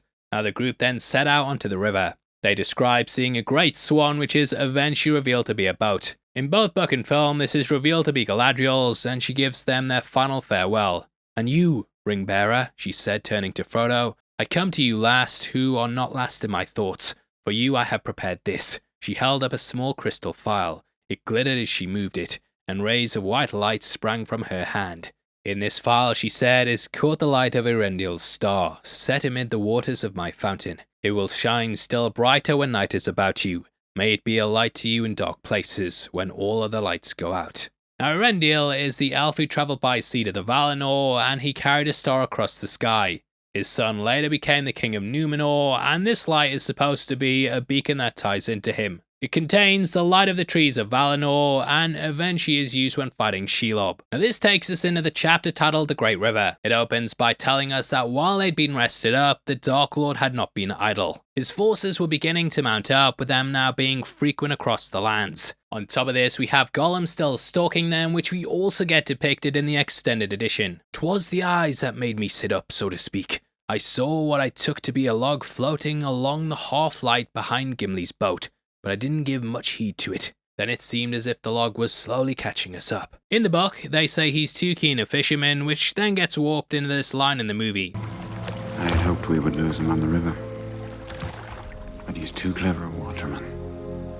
and I love how there's this feeling that he's constantly behind them. Now the chapter is mainly about sailing the river and avoiding the eyes of Saruman. One thing you might notice comes with the paddle techniques which we see in Aragorn, Boromir and Legolas. They all use proper technique and keep the paddle moving in a J-stroke to stop the boat from spinning. However, when the hobbits leave later, they don't do it properly, which shows their inexperience on the river. Now in this, we were going to get a scene from the book in which the fellow ships hit the rapids at night. In the work, they're ambushed by orcs who fire arrows at them from the shoreline. Struggling through the dark, they just make it out, but the trap nearly ends up killing them. Now Jackson originally wanted to film this, however the set flooded and thus they had to abandon it. They did somewhat incorporate this scene into The Hobbit though, and we get the big river rapids scene that happens in the second film. However, that happens during the day, whereas in the work they're completely in the dark. Legolas is trying to fire back, but he's unable to make out the figures in the trees. Orcs see well in the dark, and this is basically a kill box with them just managing to make it out. Either way, they make it to the Argonath statues, which too are really iconic. What I love is that you can see the blocks cut out of the cliff as they pass them by, which highlights how they built the statues. There's clear nods to the Colossus of Rhodes, and it showcases the greatness of this once fallen empire. I get a lot of vibes of the poem Ozymandias and how men are close to falling. Behold the Argonath, the pillars of the kings. Now in passing them, the work gives somewhat of a transformation in Aragorn. Frodo turned and saw Strider, and yet not Strider, for the weather-worn ranger was no longer there. In the stern sat Aragorn, son of Arathorn. So, seeing his kin is very important, and he says a line about how he's long desired to look upon them. Now this takes us into the final chapter of the work, which is called The Breaking of the Fellowship. Spoiler alert! Spending the night on the shore, Aragorn awakens sensing a shadow, and the edges of Sting gleam to show the orcs are close. Now Frodo ends up going for a walk with him, knowing this is the day they decide which way to go. Suddenly he awoke from his thoughts. A strange feeling came to him that something was behind him, that unfriendly eyes were upon him. He sprang up and turned, but all he saw to his surprise was Boromir, and his face was smiling and kind. It's at this point that Boromir asks him to share the burden and asks whether he suffers needlessly. You sure you do not suffer needlessly? We also get the line, It is a strange fate that we should suffer so much fear and doubt. which was adjusted to appear earlier in the film. Now where things take a turn is when Boromir does a Bilbo and asks to see it again. So small a thing, and I've only seen it for an instant in the house of Elrond. Could I not have sight of it again? Frodo looked up. His heart went suddenly cold. He caught the strange gleam in Boromir's eyes, yet his face was still kind and friendly. That heart section plays into this line, And it would seem like wisdom but for the warning in my heart. Eventually he asks to borrow the ring to defend men, and he promises that he'll give it back. And this is what clears Frodo's mind about what the choice is, and he realizes that he can't go to Gondor. Boromir rushes him and he slips on the ring and runs off while he screams, "Miserable trickster!" into the woods. Now a detail I love is that we see Boromir grabbing him and puffing out his cheeks, which is something Gollum later does in The Two Towers. I love both these moments, and it shows how Gollum's characteristics in his addiction to the ring is something that also shows up in the other characters. Now it's in this and both the book and movie that he's hit with regret. Frodo ends up rushing to the installment we see him going to in the movie, which is when he gets a vision of being taken to the tower. Now one thing that they don't explain in the film is that this is actually tied to the location. This point allows you to see great distances, and it operates almost like a telescope. In the book, he looks around all over the land and sees signs of war everywhere. All the power of the Dark Lord was in motion. He stares all the way to Minas Tirith, and though it gives him hope, he still sees that there's the shadow that's over the land. And suddenly he felt the eye. There was an eye in the Dark Tower that did not sleep. He knew that it had become aware of his gaze. A fierce, eager will was there. It leaped towards him. Almost like a finger, he felt it searching for him. Very soon it would nail him down.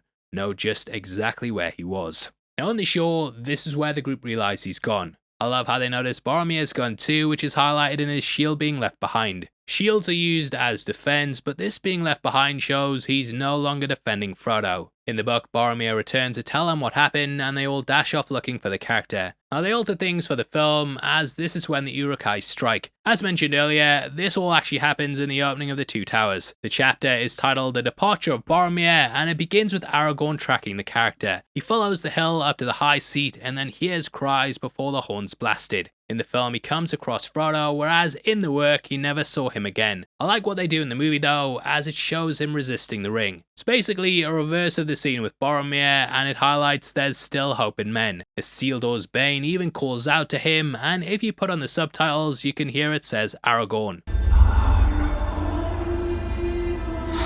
Telling him he would have gone with him to the end, it's a rush goodbye when he notices Sting's glowing. Darting into the battle, he also shouts Elendil.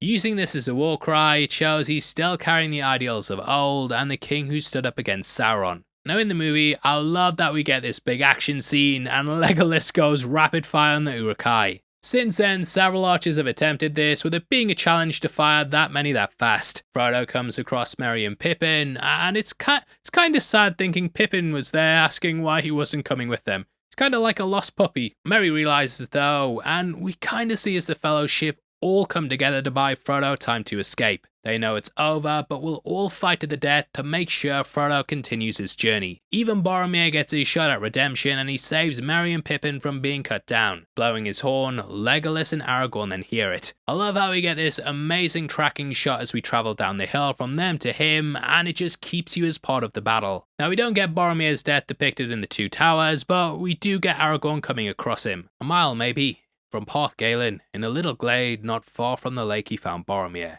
He was sitting with his back to a great tree, as if he was resting. But Aragorn saw that he was pierced with many black-feathered arrows. His sword was still in his hand, but it was broken near the hilt. His horn, cloven in two, was at his side. Many orcs lay slain, piled all about him and his feet. It's here they also realize Frodo's traveled by boat, but Sam actually realized back in the Fellowship book. Spotting a boat sliding down the bank, he rushed into the water trying to catch up to him. Gurgling, he went under, and the river closed over his curly head. An exclamation of dismay came from the empty boat. A paddle swirled and the boat put about. Frodo was just in time to grasp Sam by the hair as he came up, bubbling and struggling.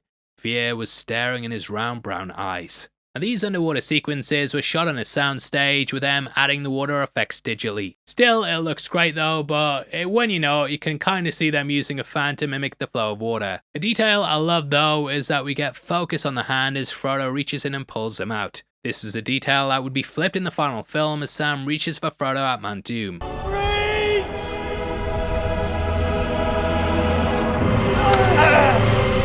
Hey, finally found a proper use for that clip. Normally I drop that in a video when I'm reaching, and we're out here to reach again, so it makes sense. Now as discussed earlier, Frodo's parents both died by drowning, so Frodo saving him is sort of saving his parents in his heart.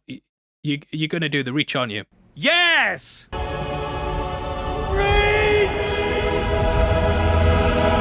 In both the book and the film, Sam says he's coming with him, and the final paragraph talks about the pair setting off together. In the work, they also have a white S on the chest of the orcs, with them initially thinking that this is for Sauron. However, they soon realise it's for Saruman, but the movie depicts his symbol as the white hand. This is something that we see on the faces, with Lurtz's being an upside down one. Killing Boromir, his horns pierced by the third arrow, which symbolically shows Gondor could fall. Aragorn then rushes him before he can get off the final shot, and it's on! Now the blade that Lurtz throws at him that Aragorn knocks out the way was actually done by accident. The blade was meant to go past Aragorn, but the Lurtz mask obscured Lawrence Makor's vision. Makes for such a cool shot though, and I love how badass Lurtz is. Even knowing he's dead, he's still terrifying and trying to pull himself down the sword to get to Aragorn. Also yeah, I've seen people saying it's weird the Fellowship can take down like an entire army of Uruk-hai. But to be fair, most of them were born yesterday, like literally. Now after killing him, Aragorn goes to Boromir and they lay him in a boat. This is just like the book, but there they sing 3 songs to remember their fallen friend. Aragorn kisses his forehead, and this is a Gondorian gesture of farewell. In the background we can also hear an elvish choir singing.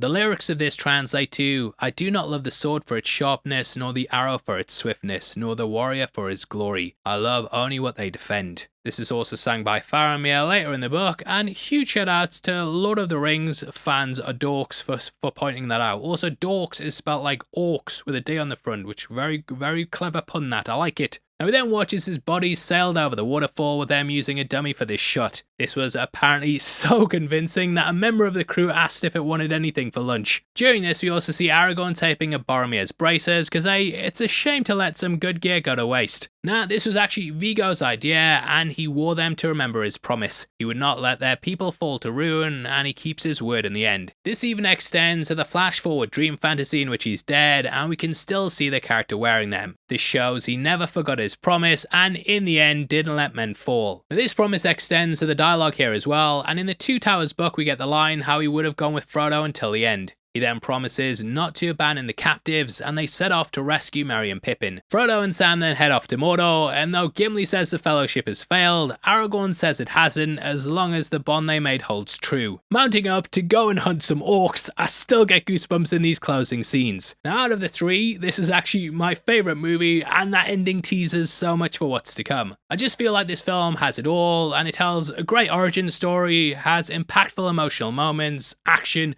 and then an ending that pays off every single character arc. It's an incredible film that really captures Tolkien's work, and I hope you guys have enjoyed us going through it. Normally when I'm reading, I tend to just take out my phone and type away and make notes. For this though, I actually bought a brand new tablet that lets me just sit down and write away and scribble loads of things. I was just sitting there writing this so long. It's so long. Good though, because this then gets converted into text and it let me bring you this really in-depth video. This is by far the deepest I've ever gone in a film, and huge thank you for sticking with me until now. 25,000 words in total, and never thought I'd write a dissertation's worth of thoughts on Fellowship of the Ring when I first watched it as a kid. But a script is never too short nor too long, it's precisely the length it needs to be. However, it's been a blast doing it, and huge thank you to all you guys' support because I've loved having you on this journey.